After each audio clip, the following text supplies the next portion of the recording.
ಬ್ರಹ್ಮರಾಜರ್ಷಿ ರತ್ನಾಢ್ಯ ವಂದೇ ಭಾರತ ಮಾತರಂ. ಪರಮ ಪೂಜ್ಯ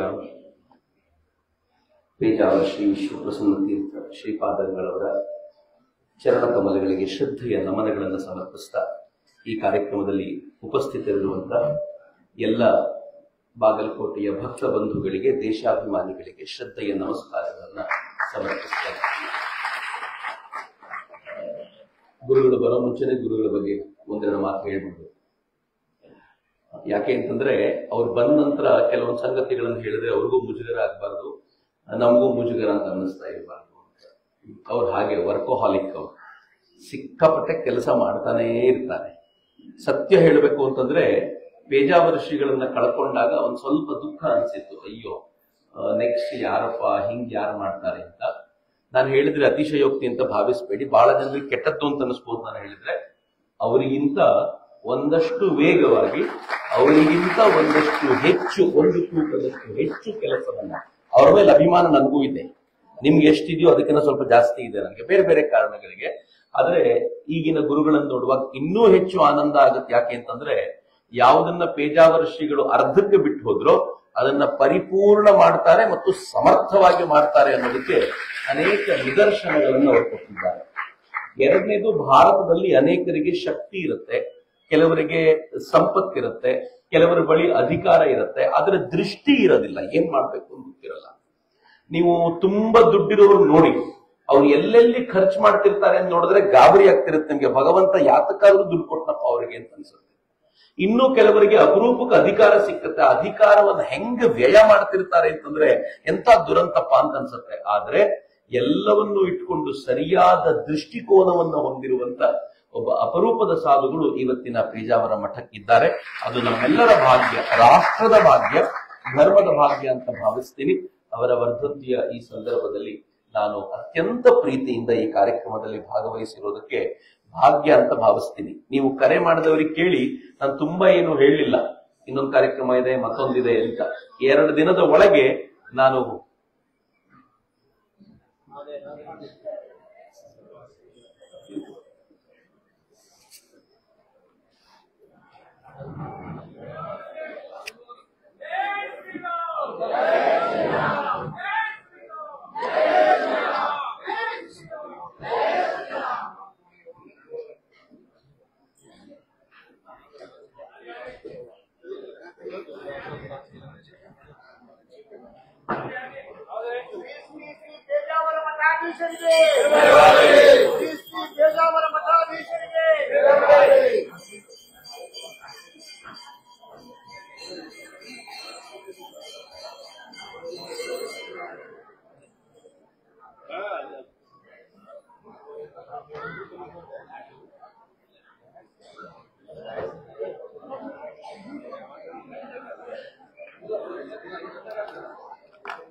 ಪರಮ ಪೂಜ್ಯ ಶ್ರೀಗಳಿಗೆ ಮತ್ತೊಂದು ಶ್ರದ್ಧೆಯನ್ನು ಮನಗಳನ್ನು ಸಮರ್ಪಿಸ್ತಾ,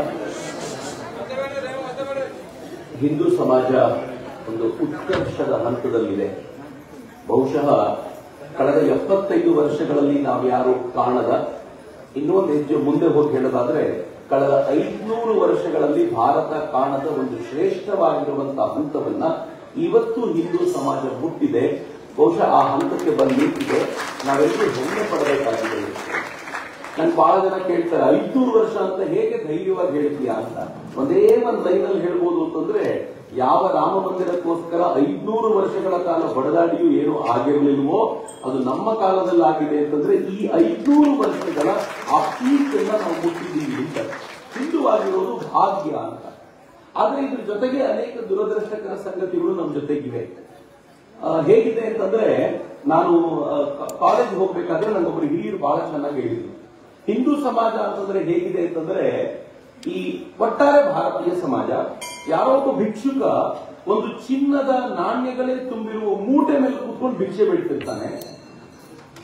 ಅವನಿಗೆ ಭಿಕ್ಷೆ ಹಾಕ್ಲಿಕ್ಕೆ ಬರುವಂತವ್ನು ಏನ್ ಮಾಡ್ತಾನೆ ಗೊತ್ತಾ? ಅವನಿಗೆ ಗೊತ್ತು ಇದು ಚಿನ್ನದ ಮೂಟೆ ಅಂತ.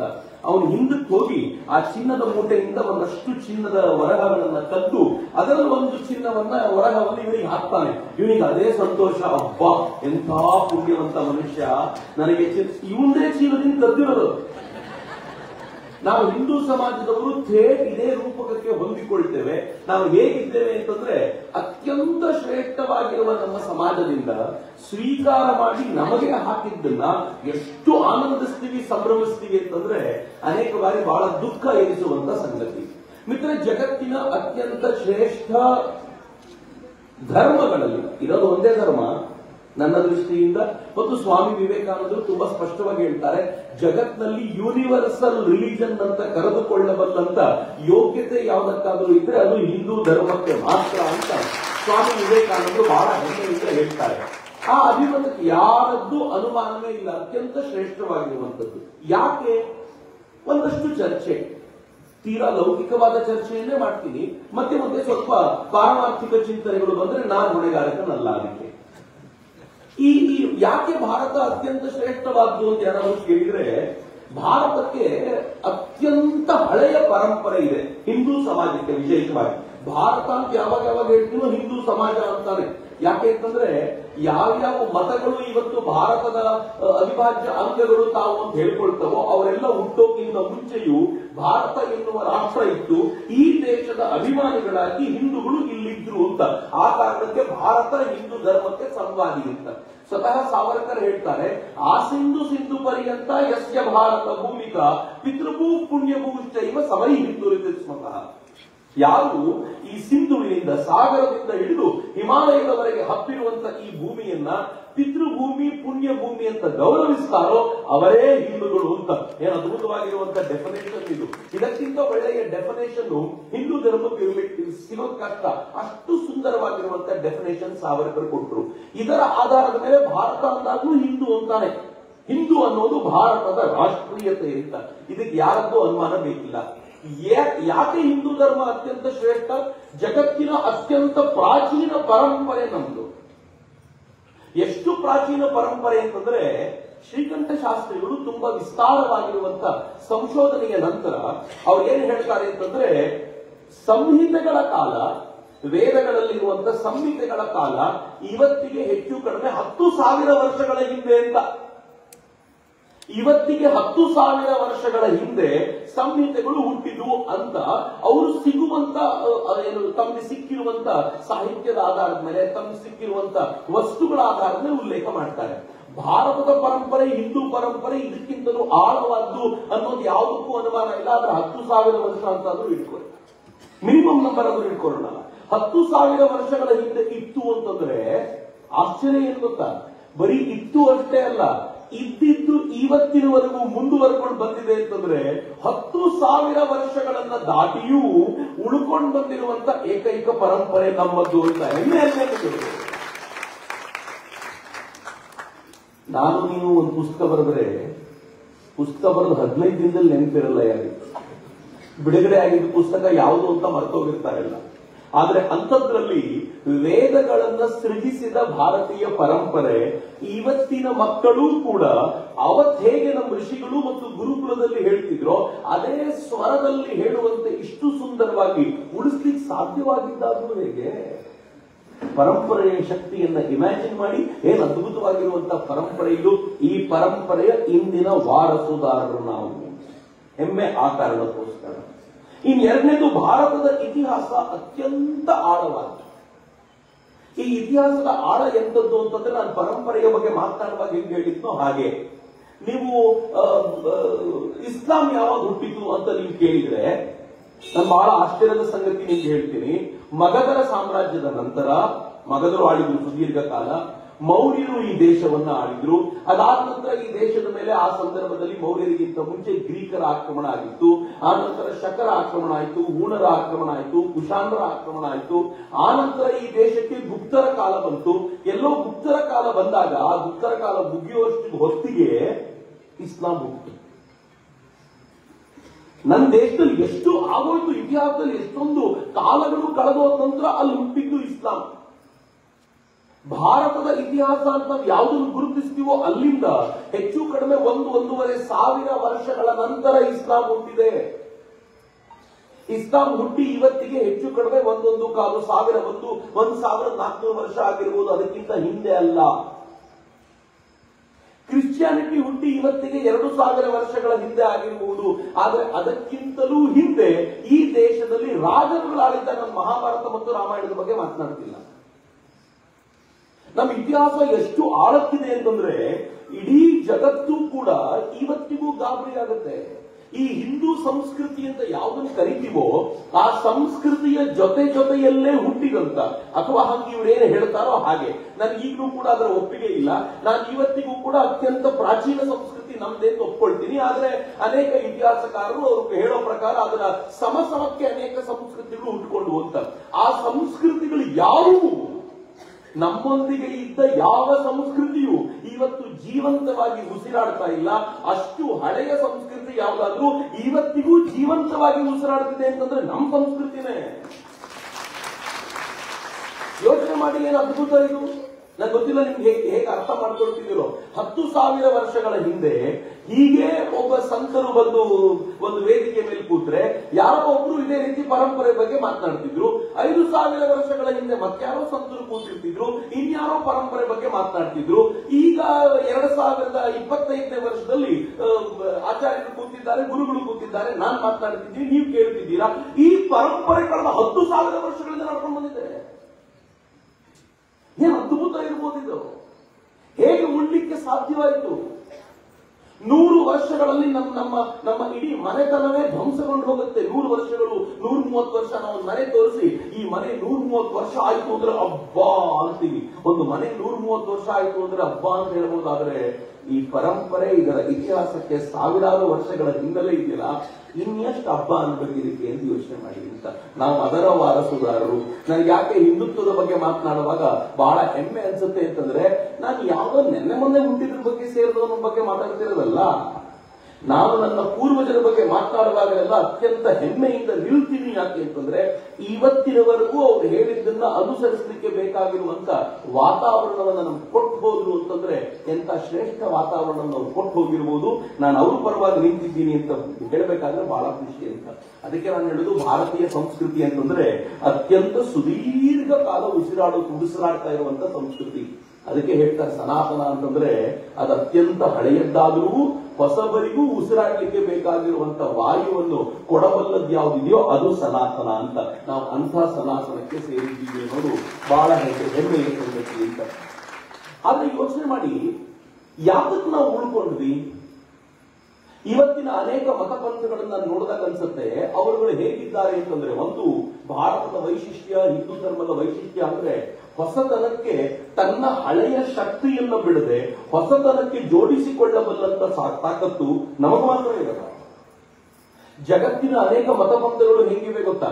ಅವರುಗಳು ಬಟ್ಟೆ ಕೂಡ ಬದಲಾಯಿಸಲಿಕ್ಕೆ ಇಚ್ಛೆ ಪಡಲ್ಲ. ಇಂಥ ಬಟ್ಟೆ ಹಾಕಬಾರದು, ಸ್ಕೂಲ್ ಮಕ್ಕಳು ಹಾಕಬಾರದು ಅಂತಂದ್ರೆ ಈ ರಾಜ್ಯದಲ್ಲಿ ಗಲಾಟೆ ಆಗುತ್ತೆ. ಇದೇ ಬಟ್ಟೆ ಹಾಕಬೇಕು. ಆಶ್ಚರ್ಯ ಏನು ಅಂತಂದ್ರೆ, ಕೆಲವೊಂದು ಮತಗಳು ಎಲ್ಲಿ ಮೂಲ ಹುಟ್ಟಿದ್ವೋ ಅಲ್ಲೇ ತಮ್ಮ ಬಟ್ಟೆಯನ್ನ ಬದಲಾಯಿಸಬೇಕು ಅಂತ ನಿಶ್ಚಯ ಮಾಡಿದ್ರು. ಎಲ್ಲಿ ಕನ್ವರ್ಟ್ ಆದ್ರೂ ಅಲ್ಲಿಯೂ ಚೇಂಜ್ ಆಗಲಿಲ್ಲ.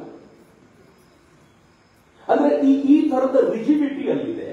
ಕೆಲವು ಕಡೆ ಹೇಗಿದೆ ಅಂತಂದ್ರೆ ಭಾಷೆಯನ್ನು ಬದಲಾಯಿಸಲಿಕ್ಕೆ ಒಪ್ಕೊಳ್ಳೋದಿಲ್ಲ. ಆದ್ರೆ ನಾವು ಎಷ್ಟು ಸುಂದರವಾಗಿ ಜೋಡಿಸ್ಕೊಳ್ತಾ ಹೋದ್ವಿ ಅಂತಂದ್ರೆ, ನಮ್ಮ ಸಾಹಿತ್ಯಗಳಲ್ಲಿ ಬದಲಾವಣೆಗೆ ಬೇಕಾಗಿರುವ ಅವಕಾಶವನ್ನು ಹೆಂಗ್ ಕೊಟ್ವಿ ಅಂತಂದ್ರೆ, ನಾವು ವ್ಯಾವಹಾರಿಕ ಸತ್ಯವನ್ನ, ಪಾರಮಾರ್ಥಿಕ ಸತ್ಯವನ್ನ ಸೆಪರೇಟ್ ಮಾಡ್ಕೊಂಡ್ಬಿಟ್ವಿ. ಅದು ನಮಗೆ ಲಾಭ ಆಗಿತ್ತು. ಪಾರಮಾರ್ಥಿಕ ಮತ್ತು ವ್ಯಾವಹಾರಿಕ ಸತ್ಯವನ್ನ ಒಂದೇ ಅಂತ ಭಾವಿಸಿ ವ್ಯಾವಹಾರಿಕ ಸತ್ಯವನ್ನೇ ನಿಜವಾದ ಸತ್ಯ ಅಂತ ತಿಳ್ಕೊಂಡು ಅದರ ಹಿಂದೆ ಓಡಿದ್ರೆ ಭಾರತ ಕೂಡ ಈ ಸುದೀರ್ಘ ಕಾಲ ಉಳಿತಿರಲಿಲ್ಲ. ಯಾವುದು ವ್ಯವಹಾರದಲ್ಲಿ ಬೇಕೋ ಈ ಸತ್ಯಕ್ಕೆ ನಾವು ಸ್ಮೃತಿಗಳನ್ನ ಮುಂದಿಟ್ಕೊಂಡ್ವಿ, ಯಾವುದು ಪಾರಮಾರ್ಥಿಕತೆಗೆ ಬೇಕೋ ಅದಕ್ಕೆ ಶ್ರುತಿಗಳನ್ನ ಮುಂದಿಟ್ಕೊಂಡು ಅದಕ್ಕೆ ತಕ್ಕಂತೆ ಬದುಕು ನಡೆಸಿದ್ವಿ. ಪಾರಮಾರ್ಥಿಕತೆ ಅವತ್ತಿನಿಂದ ಇವತ್ತು ಒಂದು ಚೂರು ಬದಲಾಗಲಿಲ್ಲ, ಆದರೆ ಸ್ಮೃತಿಗಳನ್ನ ಮಾತ್ರ ನಮ್ಮ ಕಾಲಕ್ಕೆ ತಕ್ಕಂತೆ ಬದಲಾಯಿಸಿಕೊಂಡು ನಮ್ಮ ನೀತಿ ನಿಯಮಗಳನ್ನ ಅದಕ್ಕೆ ತಕ್ಕಂತೆ ರೂಪಿಸಿಕೊಳ್ಳಿಕ್ಕೆ ಸಾಧ್ಯ ಆಯ್ತಲ್ಲ. ಯೋಚನೆ ಮಾಡಿ, ಏನು ಸುಂದರವಾದ ವ್ಯವಸ್ಥೆ ಇರ್ಬೋದು. ಯಾವ ವ್ಯವಸ್ಥೆಯನ್ನ ಇವತ್ತು ರೂಪಿಸಲಿಕ್ಕೆ ಅತ್ಯಾಧುನಿಕ ಜಗತ್ತಿನಲ್ಲೂ ಕೂಡ ಒದ್ದಾಟ ಇದೆಯೋ ಅದು ನಮ್ಮ ಹಿರಿಯರು ಅಷ್ಟು ಸುಂದರವಾಗಿ ರೂಪಿಸಿದ್ರಲ್ಲ. ದುರದೃಷ್ಟಕರ ಸಂಗತಿ, ಇವುಗಳ ಕುರಿತಂತೆ ನಾವು ಯಾವತ್ತೂ ಚರ್ಚೆ ಮಾಡಲಿಕ್ಕೆ ಸಾಧ್ಯವೇ ಆಗೋದಿಲ್ಲ. ನಾನು ತುಂಬಾ ಬಾರಿ ಯೋಚಿಸ್ತಿರ್ತೀನಿ, ಹೆಂಗೆ ಇದೆಲ್ಲ ಸಾಧ್ಯ ಆಯಿತು. ಯಾವತ್ತಾದ್ರೂ ನಮ್ಮ ಮಕ್ಕಳ ಜೊತೆ ಚರ್ಚೆ ಮಾಡಬೇಕು, ಇದನ್ನ ಮನೆಯಲ್ಲಿ ಹಿರಿಯರು ಕೂತ ಚರ್ಚೆ ಮಾಡಬೇಕು. ಹೇಗೆ ನಮ್ಮ ಮನೆಯಲ್ಲಿ ಟಿವಿ ಹಾಕೊಂಡು ಬಿಗ್ ಬಾಸ್ ಬಗ್ಗೆ ಸಿಕ್ಕಾಪಟ್ಟೆ ಚರ್ಚೆ ಮಾಡ್ತೀವೋ, ಹೇಗೆ ನಮ್ಮ ಮನೆಯಲ್ಲಿ ಟಿವಿ ಹಾಕಿಕೊಂಡು ಎಲ್ಲೋ ನಡೆದಿರುವಂತಹ ಒಂದು ಸಂಗತಿ. ನಾನು ಕೆಲವೊಂದ್ಸಲ ಟಿವಿ ಚಾನೆಲ್ಗಳನ್ನು ನೋಡ್ತೀನಿ. ನಾನು ಟಿವಿ ನೋಡ್ಲಿಕ್ಕೆ ಸಿಗೋದಿಲ್ಲ, ಟ್ವಿಟರ್ ಅಲ್ಲಿ ನೋಡ್ತೀನಿ. ಆ ಟಿವಿ ಚಾನೆಲ್ ನ್ಯೂಸ್ ಬರುತ್ತೆ. ನ್ಯೂಸ್ ಬಂದಾಗ ಏನ್ ಬಂದಿರುತ್ತೆ ಅಂತಂದ್ರೆ, ಇವತ್ತು ಇಂಥ ನಟ ಬೆಳಗ್ಗೆ ಎದ್ದು ವಾಕಿಂಗ್ ಹೋದ ಅಂತ ಬಂದಿರುತ್ತೆ. ಏನ್ ವಿಶೇಷ ಅದರಲ್ಲಿ? ನಾನು ಮೊನ್ನೆ ಯಾರ್ದೋ ನೋಡಿದೆ, ಇಂಥ ನಟ ಅವನು ತಿರುಪತಿಗೆ ಬೆಟ್ಟವನ್ನು ಹತ್ತಿಕೊಂಡು ಹೋದ. ಆಯ್ತು, ಏನ್ ವಿಶೇಷ? ಬಹಳ ಒಳ್ಳೆಯದು, ಸಂತೋಷ.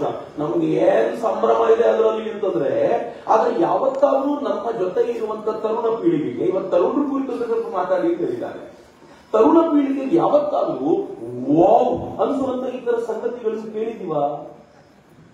ಇದೇನು ಅದ್ಭುತವಾಗಿದೆ. 10,000 ವರ್ಷಗಳಿಂದ ಈ ಉಳ್ಕೊಂಡು ಬಂತಲ್ಲಪ್ಪ. ನೀನ್ ಹೇಳಿರುವಂತ ಒಂದು ಮಾತು 10 ನಿಮಿಷ ಉಳಿಯೋದಿಲ್ಲ. ಯಾವ ರೀಲ್ ಬಗ್ಗೆ ನಿನಗೆ ಹೆಮ್ಮೆ ಇದೆಯೋ, ನೀನು ಮಾಡಿರುವಂತ ರೀಲು ವೈರಲ್ ಆಯ್ತು ಅಂತ 3 ದಿನಗಳ ನಂತರ ಆ ರೀಲ್ ಬಗ್ಗೆ ಸಮಾಜದಲ್ಲಿ ಕೇಳಿದ್ರೆ ನೆನಪೇ ಇರೋದಿಲ್ಲ ಯಾರಿಗೂ. ಆದ್ರೆ ಗಾಯತ್ರಿ ಮಂತ್ರ 80,000 ವರ್ಷಗಳಿಂದ ಸರ್ಜನೆಗೊಂಡಿರುವಂತದ್ದು ಇವತ್ತಿನವರೆಗೂ ಇದೆಯಲ್ಲ. ಹೆಂಗೆ ಉಳಿತು ಅಂತ ಕೇಳಿದ್ರೆ ಅವ್ರಿಗೆ ಕೇಳಿ, ಹೆಂಗಪ್ಪ ತತ್ವಮಸಿ ಎನ್ನುವಂತ ಶ್ರೇಷ್ಠವಾಗಿರುವಂತ ಮಹಾವಾಕ್ಯಗಳಲ್ಲಿ ಒಂದಾಗಿರುವಂತ ತತ್ವಮಸಿ ಇವತ್ತಿನವರೆಗೂ ಇದೆ. ಬರೀ ಇರೋದಷ್ಟೇ ಅಲ್ಲ, ಆ ತತ್ವಮಸಿಯನ್ನ ಅನುಭವಿಸುವಂತವ್ರು ಎಷ್ಟು ಜನ ಇದ್ದಾರೆ? ಹೇಗ್ ಸಾಧ್ಯ ಆಯಿತು? ಯಾವ ಮಹಾವಾಕ್ಯ ಅಹಂ ಬ್ರಹ್ಮಾಸ್ಮಿ ಅದು ಹೇಗೆ ಇವತ್ತಿನವರೆಗೂ ಉಳ್ಕೊಂಡು ಬಂತು? ನಾವು ಮಾಡಿರುವಂತ ಒಂದು ರೀಲು ವೈರಲ್ ಆಗಿರೋ ರೀಲ್ ಇರಲಿಲ್ಲ. ಆದರೆ ಇದು ಯಾವುದೇ ಸಾಧನಗಳು ಇಲ್ಲದೆ ಹೋದಾಗ ಶ್ರೇಷ್ಠವಾಗಿರುವಂತ ಸಂಗತಿಗಳೇನು ಹುಟ್ಟಿದ್ವೋ ಅದು ಯಾಕೆ ಉಳ್ಕೊಳ್ತು ಎನ್ನುವ ಈ ಪ್ರಶ್ನೆಗಳಿದೆಯಲ್ಲ, ಇದು ತರುಣ ಪೀಳಿಗೆಗೆ ಅನ್ನಿಸ್ಬೇಕು. ಯೋಚನೆ ಮಾಡ್ಬೇಕಲ್ಲಪ್ಪ ನಾನು. ಆದ್ರೆ ಇದು ಹೇಗೆ ಉಳ್ಕೊಳ್ತು? ನಾನು ಕಳೆದ ಅನೇಕ ದಿನಗಳಿಂದ ಉತ್ತರ ಹುಡುಕಾಡ್ತಿದ್ದೀನಿ ಇದಕ್ಕೆ. ಸ್ವಲ್ಪ ಹತ್ತಿರಕ್ಕೆ ಧರ್ಮಪಾಲ್ಜಿ ಉತ್ತರ ಕೊಡ್ತಾರೆ. ಧರ್ಮಪಾಲ್ಜಿ ಒಂದು ಪುಸ್ತಕ, ಅದು ಭಾರತೀಯ ಚಿತ್ತ ಮಾನಸ ಕಾಲ ಅಂತ ಪುಸ್ತಕ. ಧರ್ಮಪಾಲ್ಜಿ ಬಹಳ ದೊಡ್ಡ ಗಾಂಧಿವಾದಿಗಳು. ಅವರು ತುಂಬಾ ಅಧ್ಯಯನಶೀಲರು, ತುಂಬಾ ಚೆನ್ನಾಗಿ ಓದ್ಕೊಂಡ್ರು. ಹೆಂಗ್ ಗೊತ್ತೇನು, ಗಾಂಧೀಜಿ ಒಂದ್ಸಲ ಎಲ್ಲೋ ಮಾತನಾಡ್ತಾ ಹೇಳ್ಬಿಟ್ರು, ಭಾರತ ಅನ್ನೋದೊಂದು ಬ್ಯೂಟಿಫುಲ್ ಟ್ರೀ. ಅವ್ರು ಬಳಸಿರೋ ಪದ ಗಾಂಧೀಜಿ. ಭಾರತ ಅನ್ನೋದು ಬ್ಯೂಟಿಫುಲ್ ಟ್ರೀ, ಬ್ರಿಟಿಷರು ಇದನ್ನ ಅಲಗಾಡಿಸಿ ಇದ್ರ ಬುಡ ನಮ್ಗೆ ತೋರಿಸ್ಬಿಟ್ರು ಅಂತ. ಬುಡ ತೋರಿಸಿದ್ರು ಅಂದ್ರೆ ಅರ್ಥ ಏನ್ ಗೊತ್ತಾ? ಅದನ್ನು ಮೂಲೋತ್ಪಾಟನೆ ಮಾಡಿ ನಮ್ಗೆ ತೋರಿಸಿದ್ರು, ನೋಡಿ ಇದೇ ಬುಡ ಅಂತ. ಅಲ್ಲಿಗೆ ಆ ಮರ ಸತ್ತೋಯ್ತು ಅಂತ. ಅದನ್ನ ಕೇಳಿದ್ಮೇಲೆ ಇವರಿಗೆ ಅನ್ನಿಸ್ತು, ನಿಜವಾಗ್ಲೂ ಬ್ಯೂಟಿಫುಲ್ ಟ್ರೀ ನ ಭಾರತ ಅಂತ ನೋಡ್ಬೇಕು ಅಂತ. 18ನೇ ಶತಮಾನದ ಭಾರತ ಹೇಗಿತ್ತು ಅಂತ ಬ್ರಿಟಿಷರ ದಾಖಲೆಗಳನ್ನು ತೆಗೆತಾ ಓದ್ತಾ ಗಾಬರಿ ಆಗ್ಬಿಡ್ತವ್ರಿಗೆ. ಯಾವ ಜಾತಿ ಪದ್ಧತಿ ಇತ್ತು ಅಂತ ಹೇಳಿದ್ರು 18ನೇ ಶತಮಾನದಲ್ಲಿ ಇರಲಿಲ್ಲ. ಯಾವ ಜಾತಿ ಪದ್ಧತಿ ಬಗ್ಗೆ ಇವತ್ತು ನಾವು ಸಿಕ್ಕಾಪಟ್ಟೆ ಮಾತನಾಡ್ತೀವೋ ಅದು 18ನೇ ಶತಮಾನದ ಯಾವ ಶಾಲೆಗಳಲ್ಲೂ ಕಂಡು ಬರುತ್ತಿರಲಿಲ್ಲ. ಅತ್ಯುತ್ಕೃಷ್ಟವಾಗಿರುವಂತ ಕೃಷಿ ಪದ್ಧತಿ ಭಾರತದಲ್ಲಿತ್ತು. ಅತ್ಯುತ್ಕೃಷ್ಟವಾಗಿರುವಂತ ವೈಜ್ಞಾನಿಕ ಸಂಗತಿಗಳನ್ನ ಭಾರತ 18ನೇ ಶತಮಾನದಲ್ಲಿ, ಬಹಳ ಹಳೆದು ಏನೂ ಅಲ್ಲ, ಕಳೆದ 200-300 ವರ್ಷಗಳ ಹಿಂದೆ ಭಾರತ ಹಿಂಗಿತ್ತು. ಯಾಕೆ ಭಾರತ ಹಿಂಗಾಯ್ತು ಅಂತ ಒಂದು ಬ್ಯೂಟಿಫುಲ್ ಟ್ರೀ ಅಂತ ಸೀರೀಸ್ ಬರುತ್ತೆ. ಆ ಸೀರೀಸ್ ನಲ್ಲಿ ಒಂದು ಪುಸ್ತಕ ಭಾರತೀಯ ಚಿತ್ತ ಮಾನಸ್ ಕಾಲ್. ಆ ಚಿತ್ತ ಮಾನಸ್ ಕಾಲ್ನಲ್ಲಿ ಅವರು ಹೇಳ್ತಾರೆ, ಭಾರತದ ಅಂತಃಶಕ್ತಿ, ಹಿಂದೂ ಧರ್ಮದ ಒಂದು ವೈಶಿಷ್ಟ್ಯ ಏನು ಅಂತಂದ್ರೆ, ಹಿಂದೂ ಧರ್ಮ ಮಾತ್ರ, ನಂಗೆ ಗೊತ್ತಿಲ್ಲ ಬೇರೆ ಯಾರಾದ್ರೂ ಕೊಟ್ಟಿದ್ದಾರ ಅಂತ, ಪ್ರಶ್ನೆ ಕೇಳುವಂತ ಅಧಿಕಾರವನ್ನ ಪ್ರತಿಯೊಬ್ಬರಿಗೂ ಕೊಟ್ಟಿದ್ದಾರೆ. ಜಗತ್ನಲ್ಲಿ ಯಾರಿಗೂ ಇಲ್ಲ. ಜಗತ್ತಿನ ಅನೇಕ ಕಡೆಗಳಲ್ಲಿ ಪ್ರಶ್ನೆ ಕೇಳಿದ್ರೆ ಅವರನ್ನ ಸರ್ ತನ್ಸೆಜುದ ಅಂತ ತಲೆನೇ ಕಟ್ ಮಾಡ್ಬಿಡ್ತಾರೆ. ಆದ್ರೆ ಭಾರತ ಒಂದೇ ರಾಷ್ಟ್ರ, ಹಿಂದೂ ಧರ್ಮ ಒಂದೇ. ಪ್ರಶ್ನೆ ಕೇಳದೆ ಹೋದ್ರೆ ಬೇಸರ ಮಾಡ್ಕೊಳ್ಳುತ್ತೆ. ಪ್ರತಿದಿನ ಪ್ರವಚನ ಕೇಳ್ಕೊಂಡು ಹೀಗೆ ಹೋಗ್ತಾ ಇದ್ರೆ ಏನನ್ಸುತ್ತೆ ಅಂತಂದ್ರೆ, ಕೇಳ್ತಾರೆ ಸುಮ್ಮನೆ, ಆದ್ರೆ ಯಾರಾದ್ರೂ ಒಬ್ರು ಪ್ರಶ್ನೆ ಕೇಳಲಿಕ್ಕೆ ಅಂತ ಎದುರಿಗೆ ಬಂದ್ರೆ ಇವನಲ್ಲಿ ಪೊಟೆನ್ಶಿಯಾಲಿಟಿ ಇದೆ, ಇವನನ್ನು ಸರಿಯಾಗಿ ಧರ್ಮ ಕಾರ್ಯಕ್ಕೆ ಬಳಸ್ಕೊಳ್ಬಹುದು ಅಂತ ಗುರುಗಳಿಗೂ ಅನ್ಸುತ್ತೆ. ಇಲ್ಲದ್ರೆ ಸುಮ್ಮನೆ ಕೇಳ್ಕೊಂಡು ಹೋಗ್ತಾರೆ ಅಷ್ಟೇ, ರೂಢಿ ಆಗ್ಬಿಡತ್ತೆ. ನಾನು ತುಂಬಾ ಬಾರಿ ಅನ್ಕೊಳ್ತೀನಿ, ಬಹಳ ಜನ ಹೇಳ್ತಾರೆ ತರುಣರು ಬರಬೇಕು ಅಂತ. ಯಾಕೆ ತರುಣರು ಬರಬೇಕು ಅಂದ್ರೆ ಪ್ರಶ್ನೆ ಕೇಳ್ತಾರೆ. ಈ ಮದುವೆ ಆದ್ಮೇಲೆ ಏನಾಗುತ್ತೆ ಅಂತ ಪ್ರಶ್ನೆಗಳು ಸತ್ತೋಗ್ಬಿಡ್ತಾರೆ. ಇರೋದನ್ನ ಮ್ಯಾನೇಜ್ ಮಾಡಿದ್ರೆ ಸಾಕಪ್ಪ, ಹೇಳಿದ್ರಿ ಕೇಳೋಣ, ಮುಂದಕ್ಕೆ ಹೋಗೋಣ, ಪ್ರಶ್ನೆ ಯಾಕೆ ಅಂತ. ಹೀಗಾಗಿ ಹಿಂದೂ ಧರ್ಮದ ಸೆಂಟರ್ ಪಾಯಿಂಟ್ ಇಂದ ಬಹಳ ದೂರ ಬಂದ್ಬಿಡ್ತೀವಿ ನಾವು ಮದುವೆ ಆದ್ಮೇಲೆ. ಹಿಂದೂ ಧರ್ಮದ ಕೇಂದ್ರ ಎಲ್ಲಿದೆ ಅಂತಂದ್ರೆ ಈ ಪ್ರಶ್ನೆಗಳಲ್ಲಿದೆ.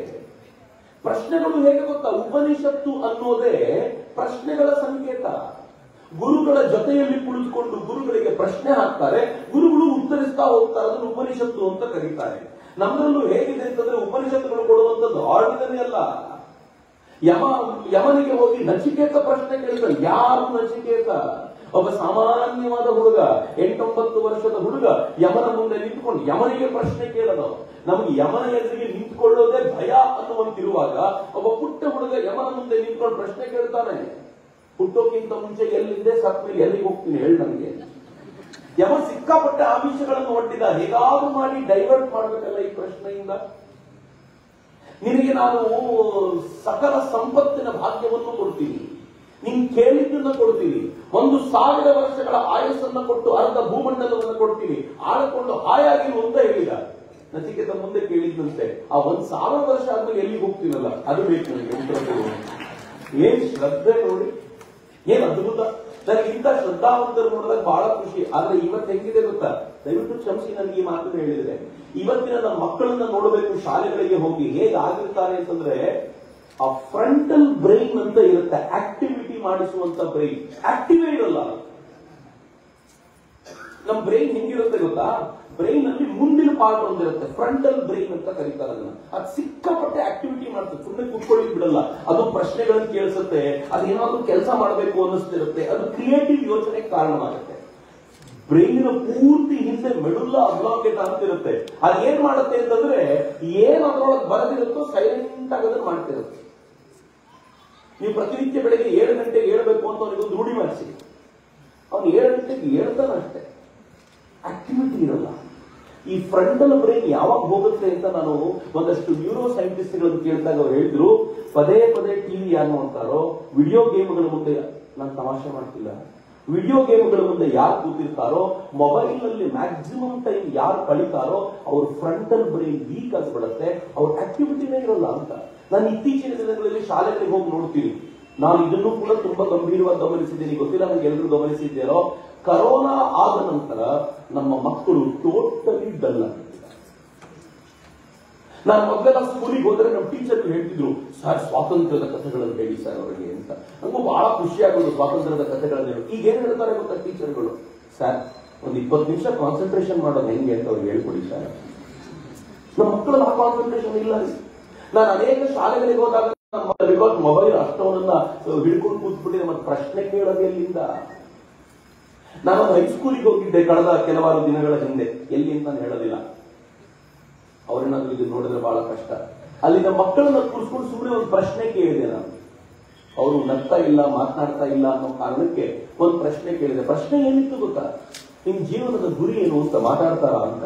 ನೀವು ನಂಬೋದಿಲ್ಲ, 8, 9, 10ರ 200ಕ್ಕೂ ಹೆಚ್ಚು ಮಕ್ಕಳಿದ್ರು, ಒಬ್ರು ಕೂಡ ಎದ್ದಿದ್ಕೊಂಡು ನನ್ನ ಜೀವನದಲ್ಲಿ ಇಂಥದ್ದೊಂದು ಗುರಿ ಇದೆ ಅಂತ ಹೇಳಿದೆ. ನಾನು ಪ್ರಶ್ನೆಗಳನ್ನ ಎಕ್ಸ್ಪೆಕ್ಟ್ ಮಾಡೋದಾಗೋದಿಲ್ಲ, ನಾವು ಇಂಥದ್ದನ್ನು ಸೃಷ್ಟಿ ಮಾಡ್ತಿರೋದ.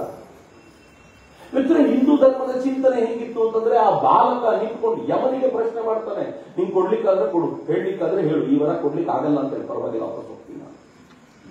ಯಮ ಇಷ್ಟೆಲ್ಲ ಟೆಸ್ಟ್ ಮಾಡಿದ್ಮೇಲೆ ಹೇಳ್ತಾನೆ, ವಾ ಇಂಥ ಶ್ರದ್ಧಾವಂತ ಶಿಷ್ಯ ಸಿಗಬೇಕು ಅಂದ್ರೆ ಗುರು ಪುಣ್ಯ ಮಾಡಿರ್ಬೇಕು ಕಣಪ್ಪ ಅಂತ. ಇಡೀ ಕಠೋಪನಿಷತ್ತು ಒಬ್ಬ ಹುಡುಗನಿಗೋಸ್ಕರ ಹೇಳಿದ್ದು ಯಮ. ಪ್ರಶ್ನೆಗಳಿಗಿರುವಂತ ಮಹತ್ವ ಎಂತದ್ದು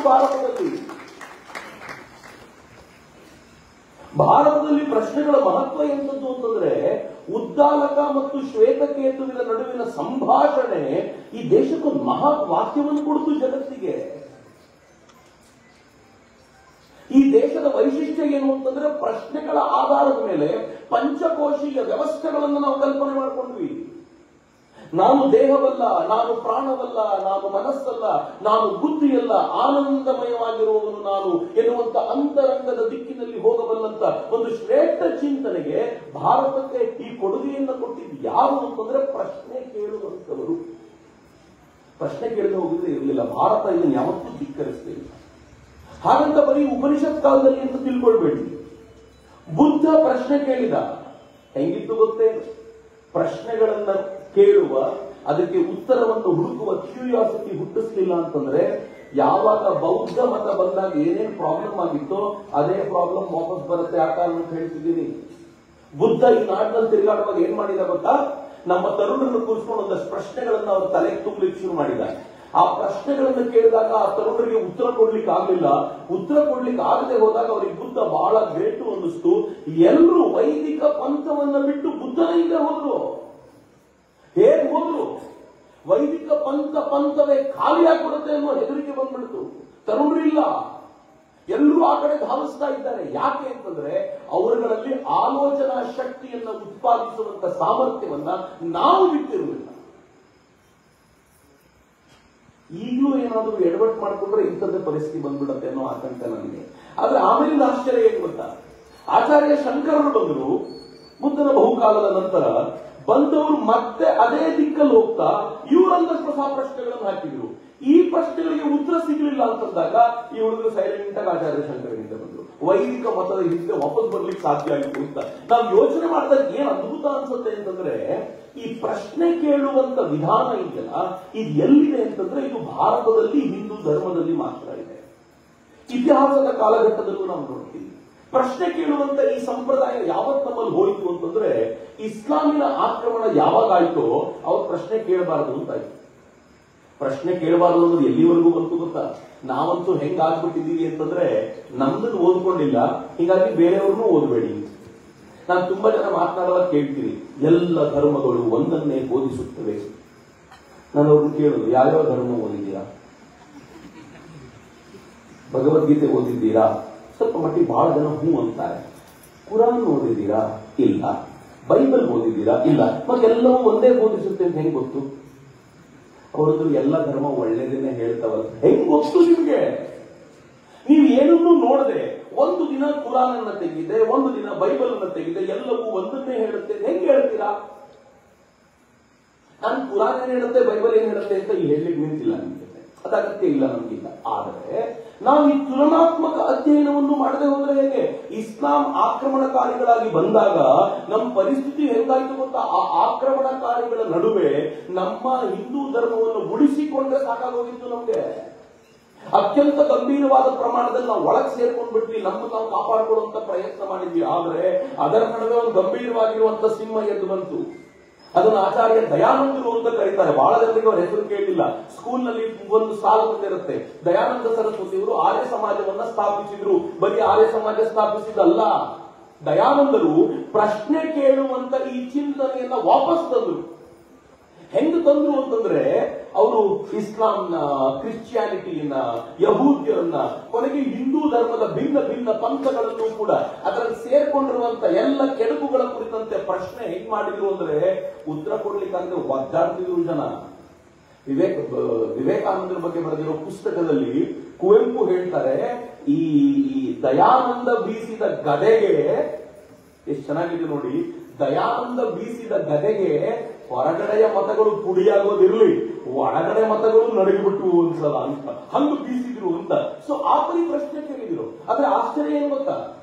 ಹೊರಗಡೆಯವರು ಅವರನ್ನು ವಿರೋಧಿಸಿದ್ರು, ಅವರನ್ನ ಕೊಲ್ಲಬೇಕು ಅಂತ ಪ್ರಯತ್ನ ಪಟ್ಟರು. ಆದ್ರೆ ಹಿಂದೂ ಧರ್ಮ ಯಾವತ್ತೂ ಅವರನ್ನು ಕೊಲ್ಲಬೇಕು ಅಂತ ಹೇಳಿಲ್ಲ. ಯಾಕೆಂದ್ರೆ ಪ್ರಶ್ನೆ ಕೇಳುವಂತ ಮನೋಧರ್ಮ ನಮ್ಮಲ್ಲಿತ್ತು. ಆದ್ರೆ ಆಕ್ರಮಣಕಾರಿಗಳಾಗಿ ಬಂದ ಕ್ರಿಶ್ಚಿಯನ್ರು ಏನ್ ಮಾಡಿದ್ರು ಗೊತ್ತಾ? ಅವರು ಈ ಪ್ರಶ್ನೆಗಳನ್ನು ತಿರುಗಿಸಿಬಿಟ್ರು. ಹೆಂಗೆ ತಿರುಗಿಸಿದ್ರು ಅಂತಂದ್ರೆ, ಅಲ್ಲಿಯವರೆಗೂ ಸ್ಮೃತಿಗಳನ್ನ ನಾವು ಸಂಸ್ಕೃತದಲ್ಲಿ ಓದ್ತಾ ಇದ್ವಿ, ಅಲ್ಲಿವರೆಗೂ ವೇದಗಳನ್ನ ಸಂಸ್ಕೃತದಲ್ಲಿ ಅರ್ಥ ಮಾಡ್ಕೊಳ್ತಿದ್ವಿ, ಅಲ್ಲಿವರೆಗೂ ರಾಮಾಯಣವನ್ನ ಸಂಸ್ಕೃತದಲ್ಲಿ ನಮ್ಗೆ ಅರ್ಥ ಆಗ್ತಿತ್ತು, ಅಥವಾ ಕನ್ನಡದಲ್ಲೂ ಬೇರೆ ಬೇರೆಯವರು ಬರೆದಿದ್ರು. ಇವ್ರು ಏನ್ ಮಾಡಿದ್ರು ಗೊತ್ತಾ? ಈ ಎಲ್ಲಾ ಸಾಹಿತ್ಯವನ್ನ ಇಂಗ್ಲಿಷಿಗೆ ಅನುವಾದ ಮಾಡಿದ್ರು. ಇಂಗ್ಲಿಷಿಗೆ ಅನುವಾದ ಮಾಡಿದ್ದಾದ್ರೂ ಹೆಂಗೆ? ಅವ್ರಿಗೆ ಹೆಂಗ್ ಬೇಕೋ ಹಂಗೆ. ಇದು ಹೀಗಿರ್ಬೇಕು ಇರಬಹುದು ಅಂತ ನಮ್ಗೆ ಅನ್ಸುತ್ತೆ ಅಂತ ಅವ್ರು ಹೇಳಿದ್ರು. ಕೊನೆಗೆ ಅನ್ಸುತ್ತೆ ಅನ್ನೋದು ಹೋಗಿ ಇದು ಹೀಗೆ ಅಂತ ಹೇಳಲಿಕ್ಕೆ ಶುರು ಮಾಡ್ಬಿಟ್ರು. ಹೆಂಗ್ ಹೇಳಲಿಕ್ಕೆ ಶುರು ಮಾಡಿದ್ರು ಅಂತಂದ್ರೆ, ನಾವು ಕಾಲಕ್ರಮದಲ್ಲಿ ಸಂಸ್ಕೃತವನ್ನ ಮರೆತದ್ರ ಪರಿಣಾಮವಾಗಿ ನಮಗೆ ಇಂಗ್ಲಿಷ್ ನಲ್ಲೇ ಓದ್ಬೇಕಾಗಿ ಬಂತು. ಇವತ್ತು ನನಗೂ ಕೂಡ ಕಠೋಪನಿಷತ್ತು ಪುಣ್ಯವಶಾತ್ ಕನ್ನಡದಲ್ಲಿದೆ, ನಮ್ಮ ಆಚಾರ್ಯರುಗಳೇ ಬರೆದಿದ್ದಾರೆ, ಅದನ್ನು ಓದಿ ಅರ್ಥ ಆಗಬೇಕಾದ್ರೆ ಅನೇಕ ಸಂಗತಿಗಳನ್ನ ಓದಬೇಕು ಅಂದ್ರೆ ಇಂಗ್ಲಿಷ್ ಲೇಖಕರನ್ನ ಅನುಸರಿಸಬೇಕು. ಆ ಇಂಗ್ಲಿಷ್ ಲೇಖಕರ ಈ ಪರಿಸ್ಥಿತಿ ಹೆಂಗಿರುತ್ತೆ ಅಂತಂದ್ರೆ, ಭಾರತವೇ ಅರ್ಥವಾಗದ ಜನ ಇಂಗ್ಲಿಷನ್ ಹೆಂಗ್ ಅರ್ಥೈಸ್ಕೋಬಹುದು, ಭಾರತೀಯತೆಯನ್ನು ಹೆಂಗ್ ಅರ್ಥೈಸ್ಕೋಬಹುದು. ನಾನು ಸುಮ್ಮನೆ ನಿಮ್ಗೆ ಹೇಳದ್ ನೋಡಿ, ಭಾರತ ಅರ್ಥ ಆಗದವ್ರು ಹೆಂಗಿರ್ತಾರೆ ಅಂತ. ಧರ್ಮ ಅಂತಂದ್ರೆ ಏನು ಇಂಗ್ಲಿಷ್ ನಲ್ಲಿ ಗೊತ್ತಿರೋ ರಿಲಿಜನ್ ಅಂತ ನಾವು ತಕ್ಷಣ ಹೇಳ್ತೀವಿ. ಆದ್ರೆ ವಾಸ್ತವವಾಗಿ ರಿಲಿಜನ್ ಅಂತಂದ್ರೆ ಅರ್ಥ ಏನ್ ಗೊತ್ತಾ? ಡಿಕ್ಷನರಿ ಅರ್ಥ ಏನ್ ಗೊತ್ತಾ? ರಿಲಿಜನ್ ಅಂತಂದ್ರೆ ಯಾವುದಕ್ಕೆ ಒಬ್ಬನೇ ದೇವರಿರ್ತಾನೋ, ಒಬ್ಬನೇ ಪ್ರವಾದಿ ಇರ್ತಾನೋ, ಅಂದ್ರೆ ಅದರ ಮೂಲ ಪುರುಷ ಒಬ್ಬನೇ ಇರ್ತಾನೋ, ಒಂದೇ ಪುಸ್ತಕ ಇರುತ್ತೋ ಅದು ರಿಲಿಜನ್. ಧರ್ಮ ಅಂತಂದ್ರೆ ಏನ್ ಗೊತ್ತಾ? ಒಬ್ಬನೇ ದೇವರಲ್ಲ, ತುಂಬಾ ಜನ ಇರ್ತಾರೆ. ಧರ್ಮ ಅಂತಂದ್ರೆ ಒಂದೇ ಪುಸ್ತಕ ಅಂತಿರೋದಿಲ್ಲ. ಹಿಂದೂ ಧರ್ಮ ಯಾಕೆ ಹಿಂದೂ ಒಂದೇ ಧರ್ಮ ಅಂತಂದ್ರೆ, ನಮ್ಮ ಪುಸ್ತಕ ಯಾವ್ದನ್ನು ಓದಬೇಕು ಅಂತ ಹೇಳಿದ್ರೆ ಲೈಬ್ರರಿ ತೋರಿಸ್ಬೇಕು. ನಾವು ಇಷ್ಟು ಪುಸ್ತಕ ನಮ್ದೆ ಹೋಗೋದು ಯಾವ್ದ್ರಿಂದ ಬೇಕಿದ್ರು ಪ್ರಶ್ನೆಗಳು ಬರ್ಬೋದು, ಯಾವ್ದ್ರಿಂದ ಬೇಕಿದ್ರು ನಿನಗೆ ಅಂತರ್ ಬೆಳಕನ್ನು ತೋರಿಸುವಂತ ದಿಕ್ಕಾಗ್ಬೋದು, ಎಲ್ಲವನ್ನೂ ಓದು ಅಂತ ಹೇಳ್ತೀವಿ. ಹಿಂದೂ ಧರ್ಮವನ್ನು ಹುಟ್ಟಿಸಿದವನು ಯಾರು ಅನ್ನೋ ಪ್ರಶ್ನೆ ಅನೇಕರು ವ್ಯಂಗ್ಯವಾಗಿ ಕೇಳ್ತಾರೆ. ಆದ್ರೆ ನಾನು ಆಗ್ಲೆಲ್ಲ ಹೆಮ್ಮೆಯಿಂದ ಉತ್ತರ ಕೊಡ್ತೀನಿ, ನಮಗೆ ಹುಟ್ಟಿಸಿದವರು ಇಲ್ಲ. ಯಾಕೆ ಅಂತಂದ್ರೆ ನಾವು ಧರ್ಮ, ನೀವು ರಿಲಿಜನ್, ಅದಕ್ಕೆ ನಿಮ್ಗೆ ಹುಟ್ಟಿಸಿದವ್ರು ಬೇಕು. ನಮಗೆ ಇಡೀ ಜಗತ್ತಿನ ಆದಿಯೇ ನಾವಾಗಿರೋದ್ರಿಂದ ನಮ್ಗೆ ಹುಟ್ಟಿಸಿದವರು ಯಾರು ಇರೋದಿಲ್ಲ ಕಣ. ಆದಿ ಇಲ್ಲದೆ ಇರೋದ್ರಿಂದ ಅಂತ್ಯವೂ ಇಲ್ಲದೆ ಇರುವಂತ ಏಕೈಕ ಧರ್ಮ ನಮ್ದು ಅಂತ ಈ ಕಾರಣ ಬಹಳ ಹೆಮ್ಮೆ ಪಡ್ತೀನಿ ನಾನು. ಈ ಅನುವಾದದ ಪ್ರಾಬ್ಲಮ್ ನೋಡಿ, ಅವ್ರು ವರ್ಷಿಪ್ ಅನ್ನ, ಪೂಜೆನ ವರ್ಷಿಪ್ ಅಂದ್ವಿ ನಾವು. ಇಲ್ಲಿ ಇಂಗ್ಲಿಷ್ ಎಲ್ರಿಗೂ ಗೊತ್ತು. ಪೂಜೆ ಅಂತಂದ್ರೆ ಏನು ಅಂತ ಹೇಳಿದ್ರೆ ವರ್ಷಿಪ್ ಅಂತ ಕರೀತಾರೆ. ಅದಕ್ಕೆ ಅವ್ರು ನಮ್ಮನ್ನ ಆಡ್ಕೊಳ್ತಾರೆ, ನೀವೇನಪ್ಪ ಸಿಕ್ಕಿವ್ರನ್ನೆಲ್ಲ ವರ್ಷಿಪ್ ಮಾಡ್ತೀರಾ ಅಂತ. ಅವ್ರಲ್ಲಿ ವರ್ಷಿಪ್ ಅಂದ್ರೆ ಹೆಂಗ್ ಗೊತ್ತಾ? ಅವ್ರದ್ದು ಪೂಜಾ ಸ್ಥಳ ಯಾವ್ದಿರುತ್ತೋ ಅಲ್ಲಿಗೆ ಹೋಗ್ಬೇಕು, ಅಲ್ಲಿ ಏನ್ ಬರೆದಿರ್ತಾರೋ ಅದೇ ರೀತಿ ನಡ್ಕೋಬೇಕು. ನಮ್ದ್ರಲ್ಲಿ ದೇವಸ್ಥಾನಕ್ಕೆ ಬಂದ್ರೆ ಎಲ್ಲರೂ ಒಂದೇ ತರ ನಡ್ಕೋತೀವ? ಕೆಲವರು ಬಂದ ತಕ್ಷಣ ನಮಸ್ಕಾರ ಮಾಡ್ತೀವಿ, ಇನ್ನು ಕೆಲವರು ಸುತ್ತ ಹಾಕೊಂಡ್ಬಂದು ಆಮೇಲೆ ನಮಸ್ಕಾರ ಮಾಡ್ತೀವಿ. ಕೆಲವರು ಸುತ್ತ ಹಾಕೋದಿಲ್ಲ, ಕೆಲವರು ಆರತಿ ಮೊದಲು ತಗೊಳ್ತಾರೆ, ಆಮೇಲೆ ತೀರ್ಥ ತಗೊಳ್ತಾರೆ, ಕೆಲವರು ಆರತಿನೇ ತಗೊಳ್ಳೋದಿಲ್ಲ, ಇಲ್ಲೇ ನಿಂತ್ಕೊಂಡು ಹೋಗ್ತಾರೆ. ಹೆಂಗಾದ್ರೂ ಇರ್ಬೋದು, ನಮ್ಗೆ ರೂಲ್ ಇಲ್ಲ, ಕಂಡೀಷನ್ ಇಲ್ಲ. ಆದ್ರೆ ಅಲ್ಲಿ ಹಂಗಿಲ್ಲ, ಇದೇ ಕಂಡೀಷನ್, ಹೀಗೆ ಇರಬೇಕು, ಇಂಥ ದಿನ ಇಂಥ ಸಮಯ ಹೀಗೆ ನಡ್ಕೊಳ್ಬೇಕು ಅಂತ ಕಂಡೀಷನ್. ವರ್ಷಿಪ್ ಅಂದ್ರೆ ಅದು. ನಮ್ ಪೂಜೆ ಹಂಗಿಲ್ಲ. ಪೂಜೆಯಲ್ಲಿ ನಾವು ಏನ್ ಮಾಡ್ತೀವಿ ಗೊತ್ತಾ? ದೇವ್ರ ಪೂಜೆ ಮಾಡ್ತೀವಿ, ಕರೆಕ್ಟ್, ಸರಿಯಾಗಿದೆ. ದೇವ್ರ ಪೂಜೆ ಜೊತೆಗೆ ಒಂದು ಗೋವು ಕಂಡ್ರೆ ನಮ್ಮಮ್ಮ ಹೋಗ್ಬಿಟ್ಟಲ್ಲಿ ಆರತಿ ಮಾಡಿ ಗೋ ಪೂಜೆ ಕೊಡ್ತಾರೆ. ಗೋ ಪೂಜೆ ಮಾಡಿದ್ರು ಒಪ್ಕೋಬಹುದು. ಮನೆಯಲ್ಲಿ ಈ ಆಯುಧ ಪೂಜೆ ಬಂದಾಗ ನಾವು ಇರುವಂತ ಎಲ್ಲ ಕಾರು, ಟಿವಿ, ಫ್ರಿಡ್ಜ್ ಎಲ್ಲದಕ್ಕೊಂದು ನಮಸ್ಕಾರ ಮಾಡ್ತೀವಿ, ಅದಕ್ಕೊಂದು ನಾಮ ಬಳಿದು, ಅದಕ್ಕೊಂದು ಕುಂಕುಮ ಹಚ್ಚಿ, ಅದಕ್ಕೊಂದು ಆರತಿ ಮಾಡಿ ಮುಗಿಸ್ತೀವಿ. ಅದನ್ನ ಆಯುಧ ಪೂಜೆ ಅಂತ ಕರಿತೀವಿ. ಇಲ್ಲಿವರೆಗೂ ಓಕೆ. ಮದುವೆ ಆಗುವಾಗ ಗಂಡಿನ ಕಡೆಯವರು ಬಂದ್ರೆ ಹೊರ ಪೂಜೆ ಮಾಡ್ತೀವಲ್ಲ, ನಾವು ಇದೆಲ್ಲವನ್ನು ಪೂಜೆ ಅಂತ ಕರಿತೀವಿ. ವರ್ಷಿಪ್ ಅಲ್ಲ ಇದು. ನಾವಿದನ್ನು ಅರ್ಥನೇ ಮಾಡ್ಕೊಳ್ಳಿಲ್ಲ. ಬ್ರಿಟಿಷರು ಎಷ್ಟು ಚೆನ್ನಾಗಿ ತಮ್ಮ ಕಣ್ಣಿಗೆ ಕಂಡಂತೆ, ತಮ್ಮ ಭಾಷೆಯ ಸಾಮರ್ಥ್ಯಕ್ಕೆ ತಕ್ಕಂತೆ ಎಲ್ಲ ಭಾರತೀಯ ಸಾಹಿತ್ಯಗಳನ್ನ ವರ್ಣಿಸಿದ್ರು. ನಾವು ಅದನ್ನೇ ತಿಳ್ಕೊಳ್ತಾ ಹೋದ್ವಿ. ಸಂಸ್ಕೃತ ಗೊತ್ತಿಲ್ಲದೆ ಹೋಗಿದ್ದರ ಪರಿಣಾಮವಾಗಿ ಮೂಲಕ್ಕೆ ಹೋಗ್ಲಿಕ್ಕೆ ನಮ್ಮ ಹತ್ರ ಸಾಧ್ಯವೇ ಆಗಲಿಲ್ಲ. ಸುಮ್ಮನೆ ಒಂದೇ ಮಾತು ಹೇಳ್ತೀನಿ, ಬ್ರಿಟಿಷರ ಅರ್ಥ ಏನು ಅಂತ. ಈ ಕ್ರಿಶ್ಚಿಯನ್ರು ತಮ್ಮನ್ನು ತಾವು ಪಾಪಿಗಳು ಅಂತ ಕರ್ಕೊಳ್ತಾರೆ. ಯಾಕೆ ಪಾಪಿಗಳು? ಭಗವಂತ ಮೊದಲು ಇಬ್ಬರನ್ನು ಹುಟ್ಟಿಸಿದ, ಆಡಮ್ ಮತ್ತು ಈವ್. ಅವ್ರಿಗೆ ಹೇಳಿದ ಏನು ಮಾಡಬಾರ್ದು, ನಾನೇನ್ ಕೊಟ್ಟಿದ್ದೀನೋ ಅಷ್ಟು ಕೆಲಸ ಮಾತ್ರ ಮಾಡಬೇಕು ಅಂತ. ಇವರು ಈಡನ್ ಅನ್ನೋ ತೋಟಕ್ಕೆ ಹೋದ್ರು, ಅಲ್ಲೊಂದು ಸೇಬು ತಿಂದ್ರು, ಅಲ್ಲಿಂದ ಪಾಪ ಶುರುವಾಯಿತು. ಆ ಪಾಪ ಶುರುವಾಗಿದ್ದಕ್ಕೆ ಭಗವಂತ ಹೇಳಿದ, ನೀವು ಪಾಪಿಗಳು, ಇನ್ನು ಮುಂದೆ ಭೂಮಿಯ ಮೇಲೆ ಇರ್ತೀರಾ, ಪಾಪಿಗಳ ಸಂತಾನ ಇಲ್ಲಿ ಹುಟ್ಟುತ್ತೆ ಅಂತ. ಎಲ್ಲರೂ ಪಾಪಿಗಳು ಅಂತ ಕರೆಯುವುದು. ಅದಕ್ಕೆ ವಿವೇಕಾನಂದ ಅಮೆರಿಕಕ್ಕೆ ಹೋದಾಗ ಹೇಳಿದ್ರು, ನೀವೆಲ್ಲ ಪಾಪದ ಸಂತಾನ, ನನ್ನ ದೇಶದಲ್ಲಿ ನಾವು ಯಾರು ಪಾಪದ ಸಂತಾನಗಳಲ್ಲ, ವಯಂ ಅಮೃತಸ್ಯ ಪುತ್ರಾಹ, ಅಮೃತದ ಸಂತಾನಗಳು ನಾವು ಅಂತ. ನೋಡಿ. ಆದ್ರೆ ನೆಕ್ಸ್ಟ್ ಪ್ರಶ್ನೆ ಇಂಗ್ಲಿಷ್ ಗೊತ್ತಿದ್ದವರೆಲ್ಲ ಉತ್ತರಿಸಬೇಕು. ಇಂಗ್ಲಿಷರಿಗೆ ಪಾಪ ಮಾಡೋದು ಗೊತ್ತು, ಇಂಗ್ಲಿಷ್ ನಲ್ಲಿ ಪುಣ್ಯ ಮಾಡಿ ನೋಡೋಣ. ಇಲ್ಲ, ಪುಣ್ಯದ ಪದವೇ ಇಲ್ಲ ಅವ್ರ ಹತ್ರ. ಅವ್ರಿಗೆ ಪುಣ್ಯವೇ ಗೊತ್ತಿಲ್ಲ. ನಮಗೆ ಪಾಪ ಪುಣ್ಯದ ನಂತರ, ಪುಣ್ಯ ಮಾಡದೆ ಹೋದ್ರೆ ಪಾಪ ಬರುತ್ತೆ. ಪಾಪವನ್ನೇ ಮಾಡೋ ಪ್ರಶ್ನೆ ಇಲ್ಲ ನಮ್ದ್ರಲ್ಲಿ. ನೀನ್ ಪುಣ್ಯದ ಕೆಲಸ ಮಾಡ್ಲಿಲ್ವಾ ಅದಕ್ಕೆ ಪಾಪ ಬರುತ್ತೆ ನೋಡಿ ನಿಮಗೆ ಅಂತ ನಾವು ಪಾಪ ಹಂಗೆ ಅಲ್ಲಿ ಪುಣ್ಯದ ಪ್ರಶ್ನೆಯೇ ಇಲ್ಲ. ಅವ್ರು ಜೋರಾಗಿ ವರ್ಷಿಪ್ ಮಾಡ್ತಾರೆ, ನಾವು ಅದನ್ನು ಯೋಚನೆ ಮಾಡ್ಬೋದು. ಆದ್ರೆ ವರ್ಷಿಪ್ ನ ಕೊನೆಗೆ ಒಂದು ಮಂಗಳಾರತಿ ಮಾಡಿಸಿ ಅವ್ರ ಹತ್ರ ಇಂಗ್ಲಿಷ್ ನಲ್ಲಿ ಮಾಡ್ಲಿಕ್ಕೆ ಆಗೋದಿಲ್ಲ ರೀ ಅವ್ರ ಹತ್ರ. ಆದ್ರೆ ಇಷ್ಟು ವೀಕ್ ಆಗಿರುವಂತ ವೊಕ್ಯಾಬ್ಯುಲರಿ ತೆಗೆದುಕೊಂಡು ನಮ್ಮ ಮನುಸ್ಮೃತಿಯಾಗಿ ಪ್ರತಿಯೊಂದನ್ನು ಇಂಗ್ಲಿಷ್ಗೆ ತಗೊಂಡು ಬಂದು ಇಂಗ್ಲಿಷಿನಿಂದ ಪ್ರತಿಯೊಬ್ಬರು ಅರ್ಥ ಮಾಡ್ಕೊಳ್ಬೇಕು ಎನ್ನುವಂತ ಸ್ಥಿತಿಯ ನಿರ್ಮಾಣ ಮಾಡಿದ್ರಲ್ಲ, ಅದರಿಂದಾಗಿ ಪರಿಸ್ಥಿತಿ ಏನಾಯ್ತು ಗೊತ್ತಾ? ನಮ್ಮ ಮಕ್ಕಳು ಪ್ರಶ್ನೆ ಇವತ್ತು ಕೇಳಿದ್ರೆ ಉಲ್ಟಾ ಪ್ರಶ್ನೆ ಕೇಳು, ಅವ್ರು ಇದಕ್ಕೆ ಬೇಕಾಗಿರುವ ಸೀದಾ ಪ್ರಶ್ನೆ ಕೇಳಿದ್ರೆ. ನಾವು ಬಹಳ ದೊಡ್ಡ ತಪ್ಪು ಮಾಡಿದ್ದೀವಿ, ನಾನು ಇಲ್ಲ ಅಂತ ಹೇಳೋದಿಲ್ಲ. ಬಾಬಾ ಸಾಹೇಬ್ ಅಂಬೇಡ್ಕರ್ ಸಂಸ್ಕೃತ ಕಲಿಸಿ ಅಂತ ನಮ್ಮಗಳವರು ಕೇಳಿದ್ರು, ಧಿಕ್ಕರಿಸಿದ್ರು, ನಮಗೆ ಕಲಿಸೋದಿಲ್ಲ, ನೀವೆಲ್ಲ ಯಾವ ಜಾತಿಯವರು ಏನು ನಿಮ್ಗೆಲ್ಲ ಕಲಿಸೋದಿಲ್ಲ ಅಂತ. ಅವ್ರು ಕಷ್ಟಪಟ್ಟು ಸಂಸ್ಕೃತವನ್ನು ಕಲಿತು, ಆದ್ರೆ ಅಷ್ಟರ ವೇಳೆಗೆ ಇಂಗ್ಲಿಷಿನ ಎಲ್ಲ ಅನುವಾದಗಳನ್ನು ಓದಿ ಆಗಿತ್ತು. ಆ ಇಂಗ್ಲಿಷಿನ ಅನುವಾದದ ಆಧಾರದ ಮೇಲೆ ಅವರು ಭಾರತೀಯ ಸಾಹಿತ್ಯಗಳನ್ನು ಚೆನ್ನಾಗಿ ಜಾಡಿಸಿದ್ರು. ಯಾರ ತಪ್ಪು?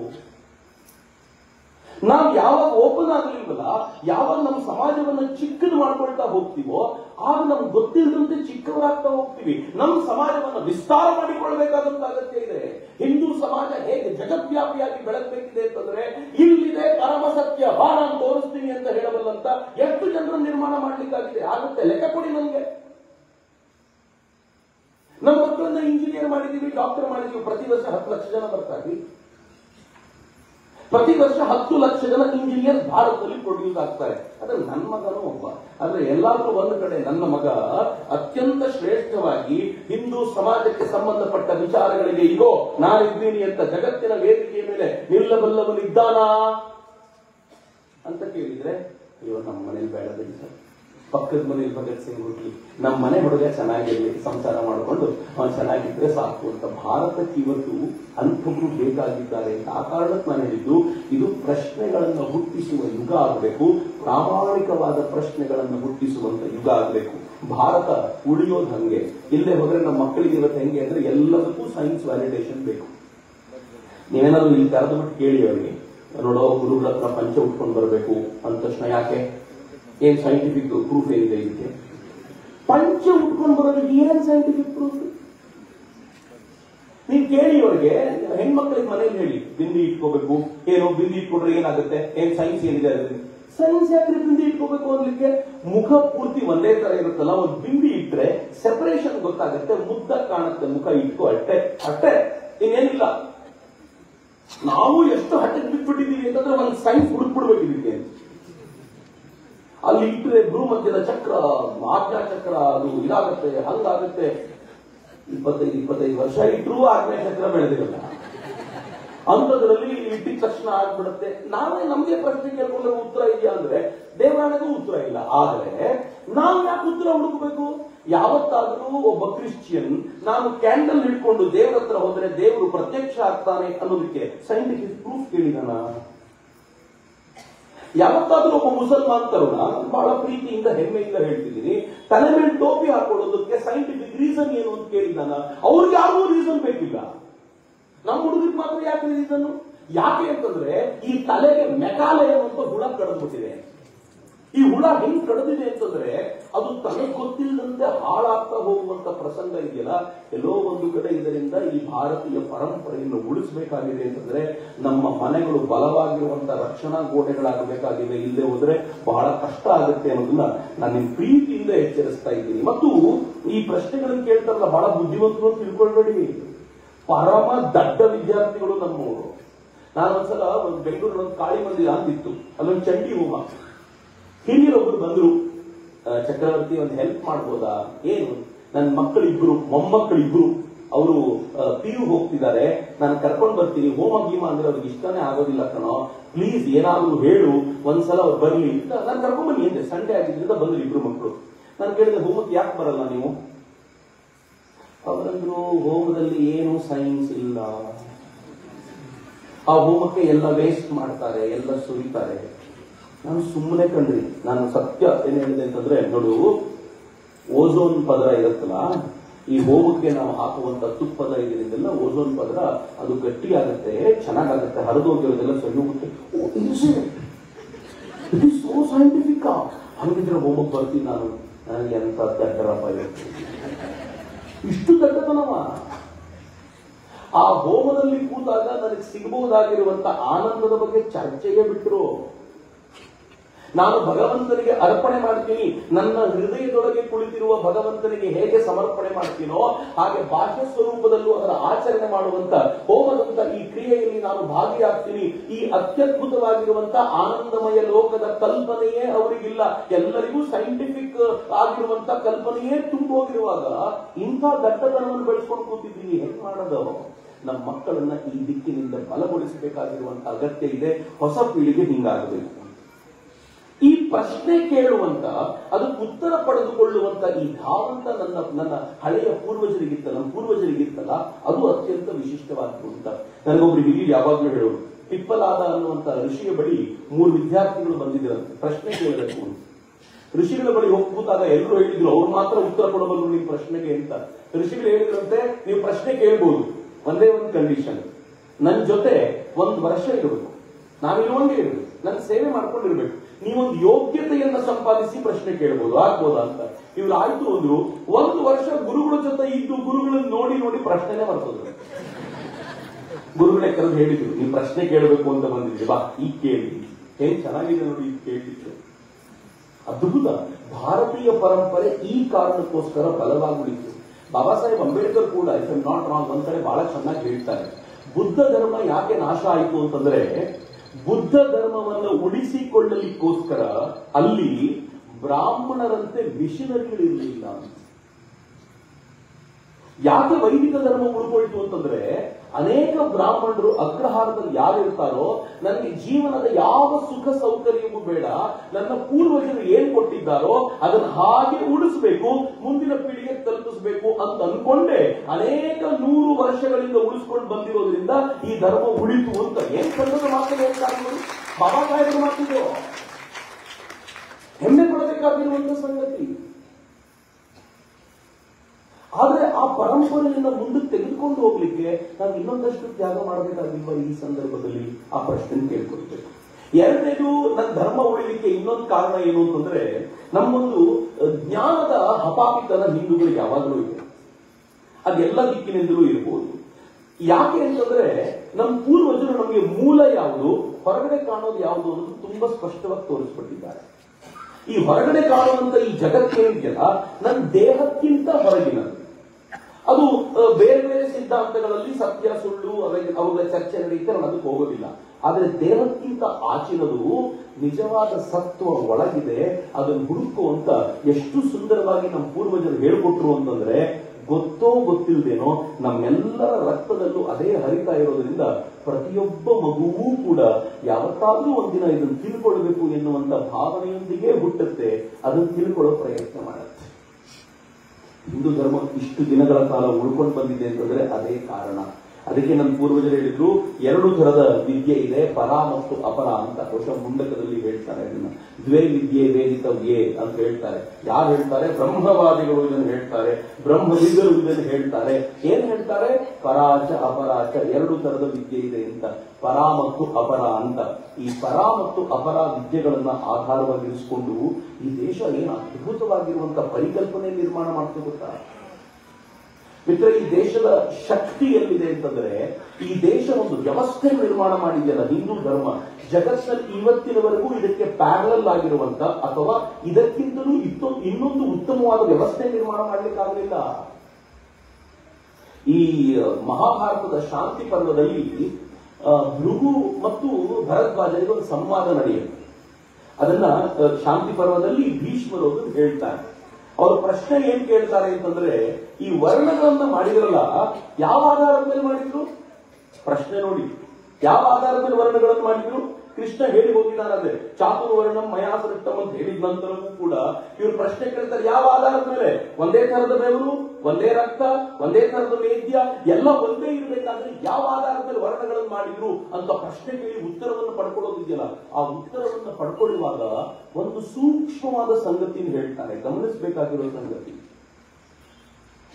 ಕೃತಯುಗದಲ್ಲಿ, ಸತ್ಯಯುಗದಲ್ಲಿ ಬ್ರಾಹ್ಮಣ ಎನ್ನುವಂತ ವರ್ಣ ಬಿಟ್ಟರೆ ಇನ್ಯಾವ ವರ್ಣವೂ ಇರಲಿಲ್ಲ ಅಂತ, ಡಿವಿಷನ್ ಇರಲಿಲ್ಲ. ಅಂದ್ರೆ ಡಿವಿಷನ್ ಆಮೇಲೆ ಬಂತು ಅಂತ ಆಯ್ತು. ಹಂಗಿದ್ರೆ ಆ ಡಿವಿಷನ್ ಬಂದಿದ್ದಾದ್ರೂ ಯಾಕೆ? ಬಹಳ ಚೆನ್ನಾಗಿ ಹೇಳ್ತಾರೆ. ಅನಂತರದ ದಿನಗಳಲ್ಲೂ ಅನೇಕ ಕಡೆಗಳಲ್ಲಿ ಉಲ್ಲೇಖ ಮಾಡ್ತಾರೆ. ಎಷ್ಟು ಚೆನ್ನಾಗಿದೆ ನೋಡಿ. ಯಾರು ಒಳಗಿರುವ ಭಗವಂತನೊಂದಿಗೆ ನಾವು ಸಂಬಂಧ ಏರ್ಪಡಿಸಿಕೊಳ್ಳೋದು ಹೇಗೆ ಅನ್ನೋದ್ರ ಕುರಿತಂತೆ ತುಂಬಾ ಅಧ್ಯಯನ ಮಾಡ್ತಾರೋ, ಸಂಶೋಧನೆ ಮಾಡ್ತಾರೋ ಅವರು ಬ್ರಾಹ್ಮಣರು. ಯಾರು ಹೊರಗಿರುವ ಜಗತ್ತಿನೊಂದಿಗೆ ಚೆನ್ನಾಗಿ ಬದುಕೋದನ್ನೆಲ್ಲ ನಮ್ಗೆ ಕಲಿಸಿಕೊಡ್ತಾರೋ ಅಥವಾ ಅದಕ್ಕೋಸ್ಕರ ಕೆಲಸ ಮಾಡ್ತಾರೋ ಅವರೆಲ್ಲರೂ ಶೂದ್ರರು. ಇವರಿಬ್ಬರ ನಡುವೆ ಬೇರೆ ವರ್ಣ ಬರುತ್ತೆ. ಅರ್ಥ ಏನ್ ಗೊತ್ತೇ? ಬಹಳ ಸಿಂಪಲ್ ಆಗಿ ಹೇಳಬೇಕು ಅಂದ್ರೆ, ಯಾರು ಸ್ಕಿಲ್ಡ್ ಲೇಬರ್ಸೋ ಅವರು ಶೂದ್ರರು, ಯಾರು ಪರಮಾತ್ಮನ ಕುರಿತಂತೆ ಆಲೋಚನೆ ಮಾಡಬಲ್ಲರೋ ಅವರು ಬ್ರಾಹ್ಮಣರು. ಒಂದು ಈಕ್ವಲ್ ಪ್ಲಾಟ್ಫಾರ್ಮ್. ಇವತ್ತು ನನ್ನ ಕೈಯಲ್ಲಿ ಮೊಬೈಲ್ ಇದೆ ಅಂತಂದ್ರೆ ಈ ಮೊಬೈಲ್ ನ ಕಂಡು ಹಿಡಿದಿರುವಂತ ಯಾರೋ ಒಬ್ಬ ಹುಡುಗ ಇರ್ತಾನಲ್ಲ, ಯಾರೋ ಒಬ್ಬ ವ್ಯಕ್ತಿ ಇರ್ತಾನಲ್ಲ, ಸ್ಕಿಲ್ಡ್ ಲೇಬರ್ ಅವನು. ಅವನನ್ನು ಬಿಟ್ಟು ಜಗತ್ತಿಲ್ಲ. ಈ ಜಗತ್ತಲ್ಲಿ ಚೆನ್ನಾಗಿ ಬದುಕಿರೋದನ್ನು ಕಲಿಸ್ಕೊಡ್ತಾನೆ ನಮಗೆ ಅಂತ. ಪ್ರತಿಯೊಬ್ಬ ಭಾರತದಲ್ಲಿ ಅವನು ಬ್ರಾಹ್ಮಣನ ಇರಲಿ, ಕ್ಷತ್ರಿಯ ಇರಲಿ, ವೈಶ್ಯ ಇರಲಿ, ಶೂದ್ರ ಇರಲಿ, ಎಲ್ಲರೂ ಕೂಡ ಈ ಜ್ಞಾನದ ಚಿಂತನೆಯ ಆಧಾರದ ಮೇಲೆ ಸಮಾನವಾಗಿ ಭಾರತ ಅವರು. ಆದ್ರೆ ಭಾರತದ ಬಗ್ಗೆ ಹೆಂಗ್ ಹೇಳ್ತಾರೆ ಅಂತಂದ್ರೆ, ಜಾತಿ ಜಾತಿ ಜಾತಿ ಅಂತ ಭಾರತ ಹೊಡೆದಾಡಿ ಸಾಯುತ್ತೆ ಅಂತ. ನಾನು ನಿನ್ನೆ ಒಂದು ಇಂಟರ್ವ್ಯೂ ನೋಡ್ತಾ ಇದ್ದೆ, ನನಗೆ ಆಶ್ಚರ್ಯ ಅನಿಸ್ತು. ಇದುವರೆಗೂ ಗೊತ್ತಿರಲಿಲ್ಲ. ನಂಗೆ ಗೊತ್ತಿಲ್ಲ, ನೀವು ಈಗಲೇ ತಿಳ್ಕೊಳ್ಬಹುದೇನೋ. ಜಪಾನ್ನಲ್ಲಿ ಭಾರತಕ್ಕಿಂತಲೂ ಕೆಟ್ಟ ಜಾತಿ ವ್ಯವಸ್ಥೆ ಇದೆ. ನಾನು ಇದುವರೆಗೂ ಕೇಳಿರಲಿಲ್ಲ. ನನಗೂ ಕೂಡ ಇಷ್ಟೆಲ್ಲ ಓದಿದ ನಂತರವೂ ಕೂಡ ಜಾತಿಯನ್ನು ಅನಿಷ್ಟ ಅಥವಾ ನಾನು ಮೇಲು ನಾನು ಕೀಳು ಎನ್ನುವಂತ ಅನಿಷ್ಟ ನಮ್ಮೊಳಗೆ ಮಾತ್ರ ಇದೆ ಅಂತ ಅನ್ಕೊಂಡಿದ್ರೆ ಹಂಗಲ್ಲ. ಜಪಾನ್ನಲ್ಲಿ ಇದಕ್ಕಿಂತಲೂ ಕೆಟ್ಟದ್ದಾಗಿದೆ. ಎಷ್ಟು ಕೆಟ್ಟದ್ದಾಗಿದೆ ಅಂತಂದ್ರೆ, ಇಲ್ಲಾದ್ರೂ ಶೋಷಣೆಗೊಳಗಾದ ಜಾತಿಯನ್ನು ದನಿ ಎತ್ತಿ ಮಾತನಾಡಬಹುದು, ಜಪಾನ್ನಲ್ಲಿ ಮಾತನಾಡಲಿಕ್ಕೂ ಬಿಡಲಿಲ್ಲ. ಆದ್ರೆ ಹೇಗೆ ಭಾರತದ ಮಾತ್ರ ವೈಭವೀಕರಿಸಲ್ಪಡ್ತು? ಯಾತಕ್ಕೆ ಅಂತಂದ್ರೆ, ನಾವಿದನ್ನು ಅರ್ಥ ಮಾಡಿಕೊಳ್ಳಬಹುದಾಗಿರುವಂತಹ ಜ್ಞಾನ ಪರಂಪರೆಯ ಕಡೆಗೆ ಹೋಗ್ಲಿಕ್ಕೆ ಆಗ್ಲಿಲ್ಲ ಅಂತ ನನಗೆ ಯಾವಾಗಲೂ ಅನ್ಸುತ್ತೆ. ಸುಮ್ಮನೆ ಒಂದು ಹೇಳೋದಾದ್ರೆ, ಈ ಎಲ್ಲ ಜ್ಞಾನ ಸಂಸ್ಕೃತದಲ್ಲಿದೆ. ಬಹುತೇಕ ಭಾರತೀಯ ಜ್ಞಾನ ಪರಂಪರೆಯಲ್ಲಿ. ಆದ್ರೆ ಪ್ರಾಮಾಣಿಕವಾಗಿ ಕೇಳ್ಕೊಂಡು ನೋಡಿ, ನಮ್ಮಲ್ಲಿ ಎಷ್ಟು ಜನಕ್ಕೆ ಸಂಸ್ಕೃತ ಬರುತ್ತೆ ಅಂತ ಕೇಳಿದ್ರೆ 99% ನಮ್ಮ ಮಗನಿಗೆ ಫಸ್ಟ್ ಲ್ಯಾಂಗ್ವೇಜ್ ಸಂಸ್ಕೃತನೇ ಸರ್ ಅಂತಾರೆ. ಆಯ್ತಪ್ಪ, ನಿಮ್ ಮಗ ಫಸ್ಟ್ ಲ್ಯಾಂಗ್ವೇಜ್ ಸಂಸ್ಕೃತ ಇದೆ, ಅವ್ನು ಸ್ಕೂಲಿಗೆ ಹೋಗಿ ಸಂಸ್ಕೃತ ಕಲಿತಾನೆ, ಆದ್ರೆ ವಾಪಸ್ ಜೀವನದಲ್ಲಿ ಒಮ್ಮೆ ಆದ್ರೂ ಬಳಸ್ತಾನ ಅದನ್ನ ಅಂತ ಅವನಿಗೂ ಕೇಳಿ ನೋಡಿ. ಇಲ್ಲ, ನಮ್ಮ ಮಮ್ಮಿ ಹೇಳಿದ್ರು ಸಂಸ್ಕೃತ ತಗೊಂಡ್ರೆ ಮಾರ್ಕ್ಸ್ ಜಾಸ್ತಿ ಬರುತ್ತೆ ಅಂತ, ಅದಕ್ಕೆ ತಗೊಂಡೆ ಅಂತ. ಅವ್ನಿಗೆ ಸಂಸ್ಕೃತ ಕಲಿಬೇಕು ಅಂತಲ್ಲ. ನಾನೊಂದು ಹಾರ್ಶ್ ಸ್ಟೇಟ್ಮೆಂಟ್ ಕೊಟ್ರೆ ತಗೋತೀರಾ? ತುಂಬಾ ಹಾರ್ಶ್, ಬಹಳ ಹಾರ್ಶ್ ಸ್ಟೇಟ್ಮೆಂಟ್. ಇದನ್ನ ನೀವು ತಗೊಳ್ದೆ ಹೋದ್ರೆ ನನಗೆ ಬೈಕೋತೀರ, ನಂಗೆ ಗೊತ್ತು. ಬಟ್ ನಾನು ಹೇಳ್ತೀನಿ, ಯಾರು ನನಗೆ ಸಂಸ್ಕೃತ ಮಾತನಾಡಲಿಕ್ಕೆ ಬರೋದಿಲ್ಲ ಅಥವಾ ಅರ್ಥವೇ ಆಗಲಿಲ್ಲ ಅಂತ ಹೇಳ್ತೀರೋ, ನಾನು ಬ್ರಾಹ್ಮಣ ಅಂತ ಹೇಳ್ಕೊಳ್ಬಾರ್ದು. ತುಂಬಾ ಹಾರ್ಡ್ ಸ್ಟೇಟ್ಮೆಂಟ್ ನಾನು ಹೇಳ್ತಿರೋದು. ನಾನು ಯಾಕೆ ಹಾರ್ಡ್ ಸ್ಟೇಟ್ಮೆಂಟ್ ಹೇಳ್ತೀನಿ ಅಂದ್ರೆ, ಬಹಳ ಬೇಸರದಿಂದ ಹೇಳ್ತಿದ್ದೀನಿ ನಾನು. ಅದು ಸ್ಕೂಲಲ್ಲಿ ಮಾರ್ಕ್ಸ್ ತೆಗೆದುಕೊಳ್ಳಿಕ್ಕೆ ಅಲ್ಲ ಇರೋದು. ಭಗವದ್ಗೀತೆಯ ಭಾಷೆ ಇದೆಯಲ್ಲ, ಅತ್ಯಂತ ಸರಳ ಮತ್ತು ಸುಂದರ. ಉಪನಿಷತ್ತಿನ ಕಷ್ಟ. ಸಂಹಿತೆಗಳನ್ನು ನಾನು ಯಾವತ್ತೂ ನೋಡಲೇ ಇಲ್ಲ. ಅದನ್ನ ಉಪನಿಷತ್ತುಗಳನ್ನು ನಾನು ಓದಿದ್ದೀನಿ, ಓದ್ಕೊಳ್ತಿರ್ತೀನಿ. ಆಗ ಅದನ್ನು ರಿಫ್ರೆಶ್ ಮಾಡ್ತೀನಿ. ಬಹಳ ಕಷ್ಟ. ಅದಾದ್ರೂ ಒಂದು ಭಾಷೆ ಕೈಲಿ ಇಟ್ಕೊಂಡೇ ಓದ್ಬೇಕು. ಭಗವದ್ಗೀತೆ ಇದ್ದಿದ್ರಲ್ಲಿ ಸಲೀಸಾಗಿ ಅರ್ಥ ಬಟ್ ಎಷ್ಟು ಜನರಿಗೆ ಭಗವದ್ಗೀತೆ ಸಲೀಸಾಗಿ ಅರ್ಥ ಆಗುತ್ತೆ ಹೇಳಿ? ಹೋಗ್ಲಿ, ನಾವು ಮುಂದಿನ ವರ್ಷದೊಳಗೆ ಒಂದು ಸಂಕಲ್ಪ ಮಾಡಲ್ಲ. ಹೌದು, ನಾವೆಲ್ಲರೂ ಮುಂದಿನ ವರ್ಷದೊಳಗೆ ಸ್ವಲ್ಪ ಆದ್ರೂ ನಾವೆಲ್ಲರೂ ಕೂತಾಗ ಮಾತನಾಡ್ತೀವಿ. ಯಾವ್ದಾದ್ರೂ ಈ ಕಾರ್ಯಕ್ರಮ ನಡೆದಾಗ ಗುರುಗಳು ಏನಾದ್ರೂ ಸಂಸ್ಕೃತದಲ್ಲಿ 4 ಮಾತು ಹೇಳಿದ್ರೆ ಅರ್ಥ ಮಾಡ್ಕೊಳ್ಳುವಷ್ಟರ ಮಟ್ಟಿಗೆ ಮಾಡ್ತೀವಿ ಅಂತ ಹೇಳಬಲ್ಲಂತ ಸಂಕಲ್ಪವನ್ನಾದ್ರೂ ಮಾಡ್ಬೇಕಲ್ಲ. ಎಷ್ಟು ಜನ ಸಂಕಲ್ಪ ಮಾಡಬಲ್ಲರು? ನಂಗೆ ಅನೇಕ ಹೇಳ್ತಾರೆ, ಸ್ಕೂಲ್ನಲ್ಲಿ ಮಕ್ಕಳಿಗೆ ಹೇಳ್ಕೊಡೋದಿಲ್ಲ ಇವತ್ತು ಅಂತ. ಮಕ್ಕಳಿಗೆ ಸ್ಕೂಲಲ್ಲಿ ಹೇಳ್ಕೊಡ್ತಾರೆ, ಆದ್ರೆ ಮನೆಗೆ ಬಂದ್ಮೇಲೆ ಮತ್ತೆ ಇಂಗ್ಲಿಷ್ ಶುರುವಾಗುತ್ತೆ. ಇಂಗ್ಲಿಷಿನ ಮೋಹ ಹೆಂಗಿದೆ ಗೊತ್ತಾ? ಹೆಂಗಿದೆ ಅಂತಂದ್ರೆ, ಈ ದೇಶದ ಪ್ರಧಾನಮಂತ್ರಿ ಮೊನ್ನೆ ಹೋಗಿದ್ದಾರೆ ಒಂದ್ ಕಡೆ G7 ಮೀಟಿಂಗ್ ಹೋದಾಗ ಅಲ್ಲಿ ಫ್ರಾನ್ಸಿನ ಅಧ್ಯಕ್ಷರು ಬಂದಿದ್ದಾರೆ. ಫ್ರಾನ್ಸಿನ ಅಧ್ಯಕ್ಷರ ಜೊತೆ ಮಾತನಾಡಬೇಕಾದ್ರೆ ಫ್ರಾನ್ಸಿನ ಅಧ್ಯಕ್ಷರು ಕೇಳಿದ್ರು, ಯಾವಾಗ ಬಂದ್ರಿ? ಪ್ರಧಾನಮಂತ್ರಿಗಳು ಮ್ಯಾನೇಜ್ ಮಾಡುವಷ್ಟು ಇಂಗ್ಲಿಷ್ ನಲ್ಲಿ ಹೇಳಿದ್ರು. Yesterday night. ಮುಂದೆ ಏನ್ ಹೇಳಬೇಕು ಗೊತ್ತಾಗಲಿಲ್ಲ ಅವರಿಗೆ. ಮೆಕಲ್ ಆಯಾಥ ಅಂತ ಹಿಂದಿಯಲ್ಲಿ ಶುರು ಮಾಡಿದ್ರು. ಅವ್ರ ಹಿಂದೆ ಇದ್ದಂತ ಮತ್ತೊಬ್ಬ ಟ್ರಾನ್ಸ್ಲೇಟರ್ ಅದನ್ನು ಟ್ರಾನ್ಸ್ಲೇಟ್ ಮಾಡಿ ಹೇಳಿದ, ದುಬಾಷಿ ಹೇಳಿದ.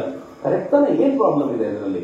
ಆದ್ರೆ ಎಷ್ಟು ಆಡಿಕೊಂಡ್ರು ಇವರೆಲ್ಲ ಸೇರ್ಕೊಂಡು ಅಂತಂದ್ರೆ, ಎಷ್ಟು ಕೆಟ್ಟದ್ದಾಗಿ ಆಡಿಕೊಂಡ್ರು ಅಂತಂದ್ರೆ, ಇಂಗ್ಲಿಷ್ ಬರದ ವ್ಯಕ್ತಿ ದೇಶದ ಪ್ರಧಾನಿ ಆಗ್ಬಿಟ್ಟಿದ್ದಾನೆ. ಈ ದೇಶದ ದೌರ್ಭಾಗ್ಯ ಅಂತ ನಾಚಿಕೆ ಅಲ್ವೇ ಇದು? ಏನ್ ನಮ್ಮ ಭಾಷೆನ?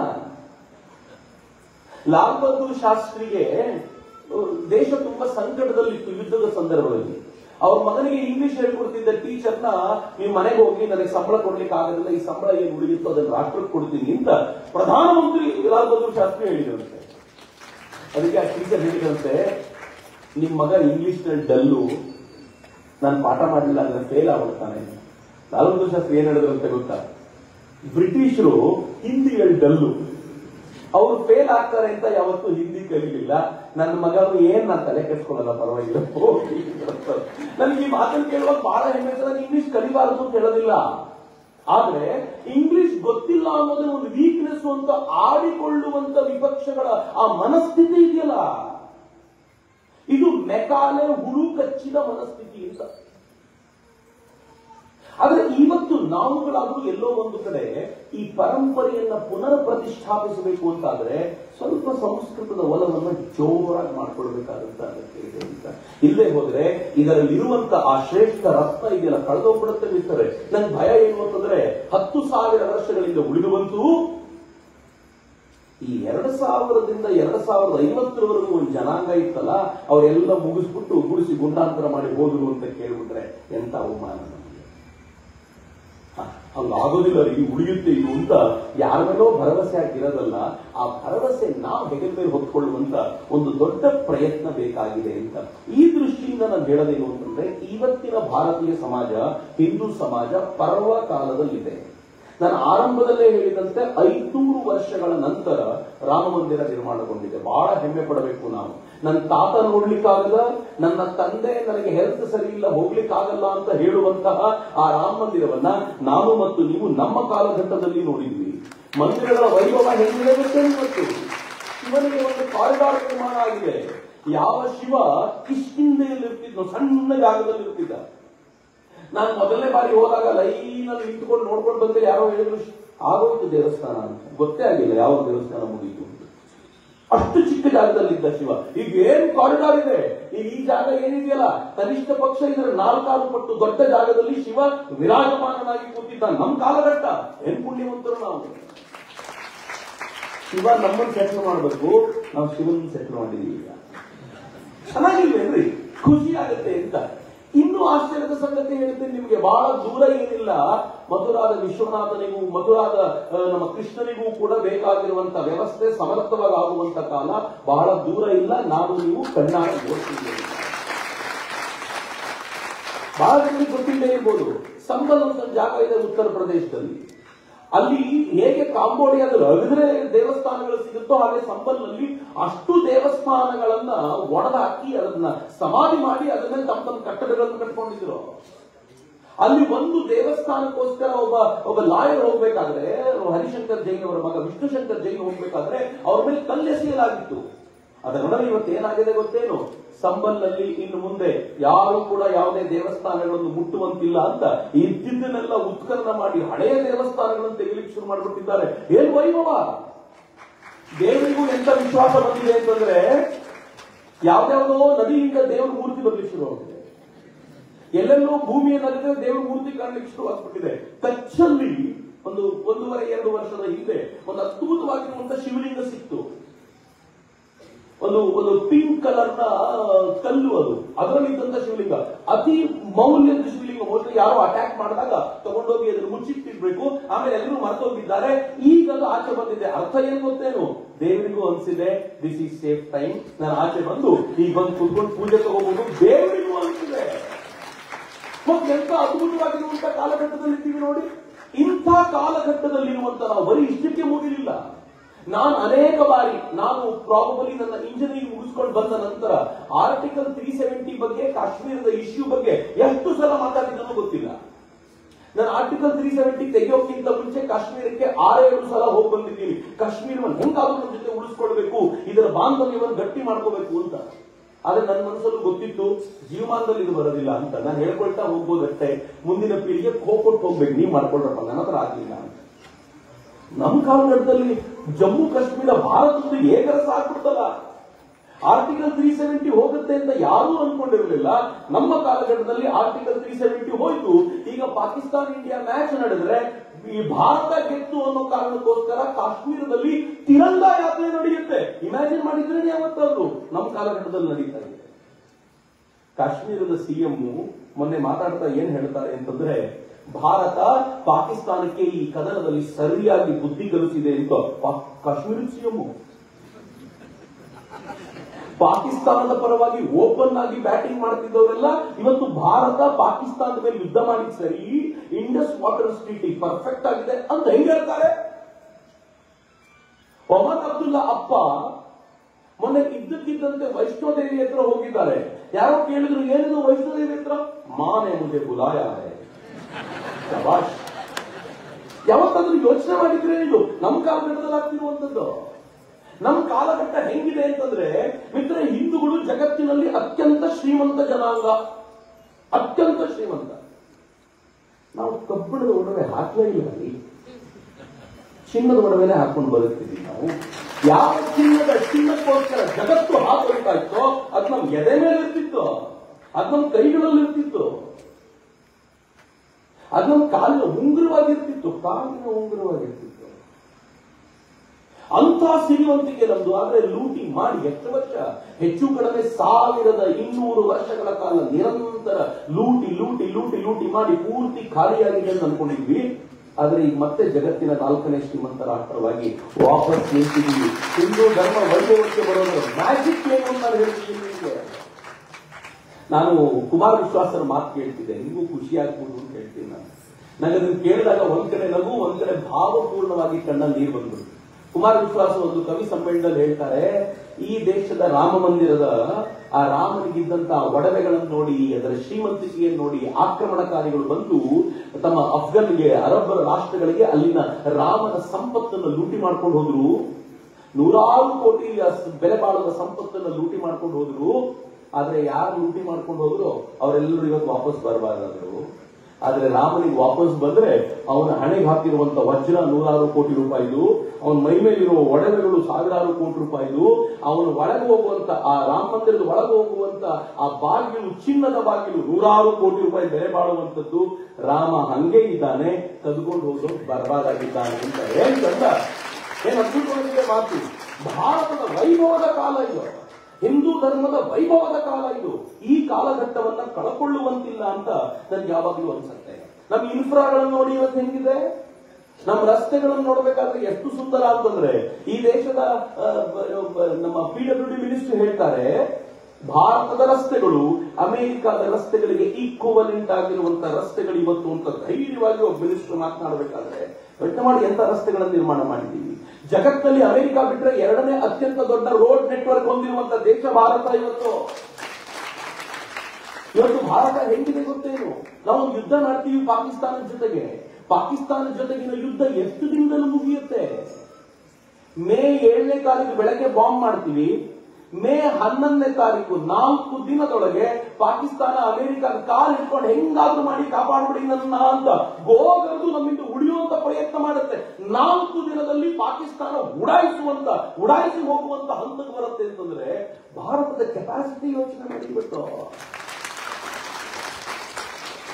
ಪಾಕಿಸ್ತಾನ ಹೇಳ್ತಿತ್ತಲ್ಲ, ನನ್ನ ಹತ್ರ ನ್ಯೂಕ್ಲಿಯರ್ ಬಾಂಬ್ಗಳಿವೆ, ಯಾವಾಗ ಬೇಕಿದ್ರು ಹಾಕ್ಬಿಡ್ತೀನಿ, ಹುಷಾರಾಗಿರಿ ಅಂತ. ಭಾರತ ಸರಿಯಾಗಿ ಅವ್ರು ಎಲ್ಲಿ ನ್ಯೂಕ್ಲಿಯರ್ ಬಾಂಬ್ಗಳನ್ನು ಇಟ್ಟಿದ್ದಾರೆ ಅದ್ರ ಎಂಟ್ರೆನ್ಸ್ ಅನ್ನ ಬ್ಲಾಕ್ ಮಾಡಿಸಾಕಿದೆ. ಹೋಗ್ಲಿಕ್ಕೆ ಆಗ್ತಿಲ್ಲ, ವೇಸ್ಟ್ ಅದು. ಮುಟ್ಲಿಕ್ಕೆ ಹೋದ್ರೆ ಯಾವಾಗ ಏನಾಗುತ್ತೋ ಹೇಳಲಿಕ್ಕೆ ಬರದೇ ಇರುವಂತಹ ಪರಿಸ್ಥಿತಿಯಲ್ಲಿದ್ದಾರೆ.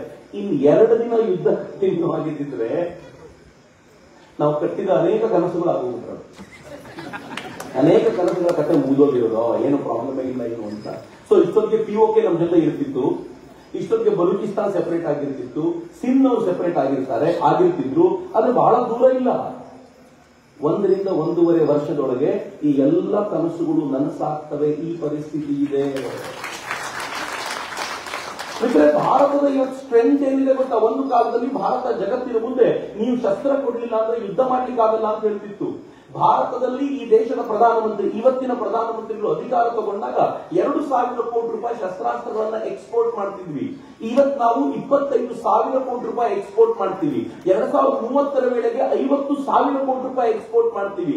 2050 ವೇಳೆಗೆ ಜಗತ್ತಿನ ನಂಬರ್ 1 ಎಕ್ಸ್ಪೋರ್ಟರ್ ಆಗುವತ್ತ ಭಾರತ ಮುಂದಡಿಯಿಟ್ಟಿದೆ ಅಂತ. ಅಶೋಕನ ಕಾಲದ ಬುದ್ಧಿಸಂನ ಪರಿಕಲ್ಪನೆಯನ್ನ ಕೊಡವಿಕೊಂಡು ಭಾರತ ಈಗ ಮತ್ತೊಮ್ಮೆ ಶಸ್ತ್ರ ಸನ್ನದ್ಧವಾಗಿ, ನಾನು ಜೈ ಶ್ರೀರಾಮ್ ಅಂತ ಹೇಳ್ತಿದ್ದೀನಿ ಕಣೋ, ಕೈಯಲ್ಲಿ ರಾಮನಂತೆ ಬಿಲ್ಲು ಬಾಣ ಹಿಡ್ಕೊಂಡಿರ್ತೀನಿ, ನಾನಾಗೆ ಚಲಾಯಿಸಿದ್ರೆ ಕತೆ ಮುಗಿಸ್ತೀನಿ ಹುಷಾರು ಅಂತ ಹೇಳುವ ವಾಪಸ್ ಆ ಮಟ್ಟಕ್ಕೆ ಬಂದು ನಿಂತಿದ್ಯಲ್ಲ, ಹೊಸ ಭಾರತ ಇದು ನಾವಿರುವಂತ ಭಾರತ. ಖುಷಿಯಾಗುತ್ತೆ ಕೇಳುವಾಗ. ಆದ್ರೆ ಪ್ರಾಬ್ಲಮ್ ಎಲ್ಲಿದೆ ಗೊತ್ತಾ? ಪ್ರಾಬ್ಲಮ್ ಎಲ್ಲಿದೆ ಅಂತಂದ್ರೆ, ಇವತ್ತು ಜಗತ್ತಿನಲ್ಲಿ ಬಹಳ ದೊಡ್ಡ ಬದಲಾವಣೆಗಳಾಗ್ತಾ ಇದೆ.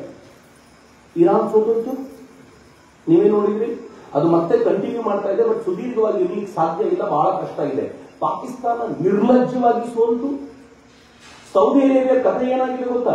ಸೌದಿ ಅರೇಬಿಯಾ ಆಗ್ಲೇ ಹೇಳಿದೆ, ನಾನು ಇನ್ನು ಮುಂದೆ ಕಟ್ಟರ್ ಇಸ್ಲಾಂ ಅನ್ನ ಬೆಂಬಲಿಸುವುದಿಲ್ಲ. ಸೌದಿ ಅರೇಬಿಯಾದಲ್ಲಿ ಬುರ್ಖಾ ಕಂಪಲ್ಸರಿ ಅಲ್ಲ. ಸೌದಿ ಅರೇಬಿಯಾದಲ್ಲಿ ಹೆಣ್ಮಕ್ಳು ಈಗ ಗಾಡಿ ಓಡಿಸಬಹುದು. ಸೌದಿ ಅರೇಬಿಯಾದಲ್ಲಿ ಮ್ಯೂಸಿಕ್ ಅಲೋ ಮಾಡ್ತಾರೆ. ಸೌದಿ ಅರೇಬಿಯಾದ ರಾಜರ ಪರಿವಾರಕ್ಕೆ ಸೇರಿದವರು ಈ ದೇಶದ ಪ್ರಧಾನಮಂತ್ರಿ ಹೋದಾಗ ಜೈ ಶ್ರೀರಾಮ್ ಅಂತ ಹೇಳ್ತಾರೆ. ಅವ್ರು ಎಲ್ಲವನ್ನೂ ಎಕ್ಸೆಪ್ಟ್ ಮಾಡುವಂತ ಮಟ್ಟಿಗೆ ಬಂದಿದ್ದಾರೆ. ಈಗ ಯಾವ ಸಹಿಷ್ಣುತೆ ಎನ್ನುವುದು ಇಸ್ಲಾಮಿನ ಒಂದು ಭಾಗವೇ ಅಲ್ವೋ, ಅದು ಸೌದಿಯಲ್ಲಿ ಹೊಸದಾಗಿ ಮೊಳಕೆ ಹೊಡಿತಿದೆ. ಯಾಕೆ ಅಂತಂದ್ರೆ ಈಗ ಅವರಿಗೆ ಅರ್ಥ ಆಗ್ತಿದೆ, ಆಯಿಲ್ ವೆಲ್ ಖಾಲಿ ಆಗ್ತಾ ಇದೆ. ಆಯಿಲ್ ವೆಲ್ ಖಾಲಿ ಆದ್ರೆ ಈ ಮೂಲಕ ನಾವು ಜಗತ್ತನ್ನ ರೀಚ್ ಮಾಡ್ಲಿಕ್ಕೆ ಆಗೋದಿಲ್ಲ, ಪ್ರೀತಿಯಿಂದ ಮಾತ್ರ ರೀಚ್ ಮಾಡ್ಲಿಕ್ಕೆ ಸಾಧ್ಯ.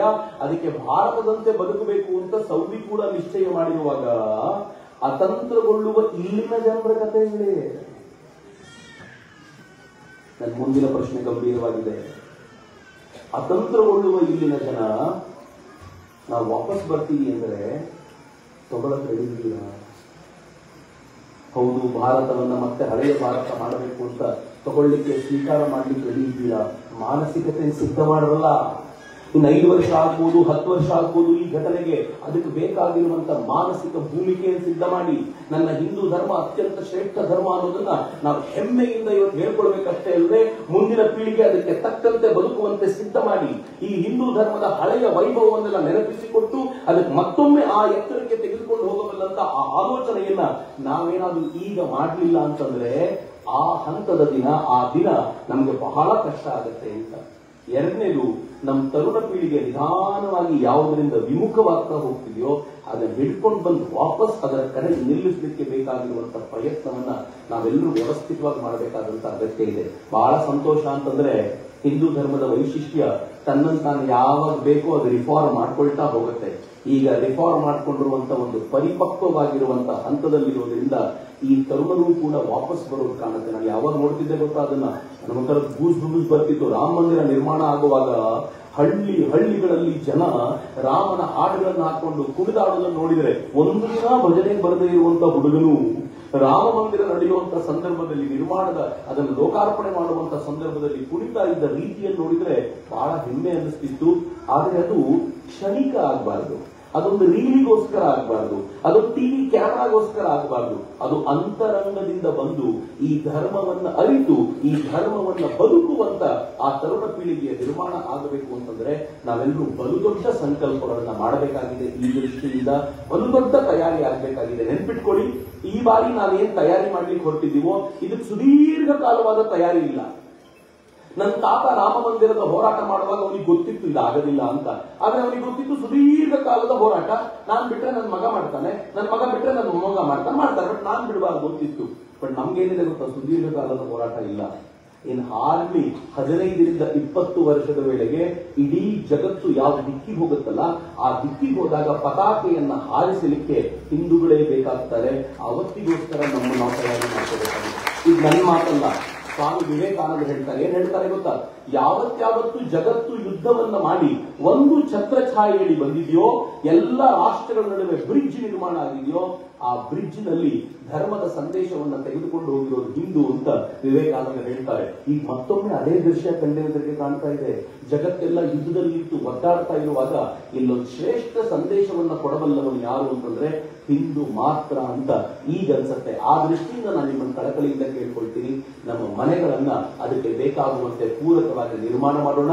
ಹೊಸ ರಾಷ್ಟ್ರ ಏನ್ ಹಿಂದೂವಿನ ಆ ಪರಿಕಲ್ಪನೆಯಿಂದ ನಿರ್ಮಾಣಗೊಳ್ಳುವ ರಾಷ್ಟ್ರ ಜಗತ್ತು ಏನ್ ನಿರ್ಮಾಣಗೊಳ್ತಾ ಇದೆ, ಅದಕ್ಕೆ ಬೇಕಾಗಿರುವಂತಹ ವಾತಾವರಣವನ್ನ ನಾವು ನಿರ್ಮಾಣ ಮಾಡಿಕೊಳ್ಳೋಣ ಅಂತ ಅತ್ಯಂತ ಕಳಕಳಿಯಿಂದ ಹಾರೈಸ್ತಾ, ಈ ರಾಷ್ಟ್ರ ನಮ್ಗೆಲ್ಲರಿಗೂ ಜನ್ಮ ಕೊಟ್ಟಿರುವಂತಹ ಈ ರಾಷ್ಟ್ರ ಸಾವಿರ ವರ್ಷಗಳ ಕಾಲ, ನಾನು ಇಷ್ಟನ್ನೇ ಕೇಳ್ಕೊಳ್ಬಲ್ಲೆ, ಇನ್ನೊಂದು 10,000 ವರ್ಷದ ನಂತರ ಮತ್ತೊಬ್ಬ ಆಚಾರ್ಯರ ವೇದಿಕೆ ಮೇಲೆ ಕೂತಾಗ ನನ್ನಂತೆ ಮತ್ತೊಬ್ಬ ಬಂದು 20,000 ವರ್ಷ ಆಯ್ತು, ಇನ್ನು ಹೆಂಗಿದೆ ಈ ಧರ್ಮ ಅಂತ ಹೆಮ್ಮೆಯಿಂದ ಮಾತನಾಡುವಂತ ಆ ದಿನ ಹೀಗೆ ಇರಲಿ ಅಂತ ನಾನು ಭಗವಂತನನ್ನು ಪ್ರಾರ್ಥಿಸ್ತಾ ನನ್ನ ಮಾತುಗಳನ್ನ ಈ ತಾಯಿ ಭಾರತದ ಶ್ರೀಚರಣಗಳಿಗೆ ಸಮರ್ಪಿಸ್ತೀನಿ. ಎಲ್ರಿಗೂ ನಮಸ್ಕಾರ. ವಂದೇ ಮಾತರಂ ಜೈ. ಒಂದ್ಸಲ ಭಾರತ್ ಮಾತೆಗೆ ಜಯಕಾರ ಹಾಕೋಣ ಜೋರಾಗಿ, ಉಚ್ಚಕಂಠದಲ್ಲಿ 2 ಕೈಗಳನ್ನ ಗಾಳಿ ಬೀಸಿ, ಭಾರತ್ ಮಾತಾ ಕಿ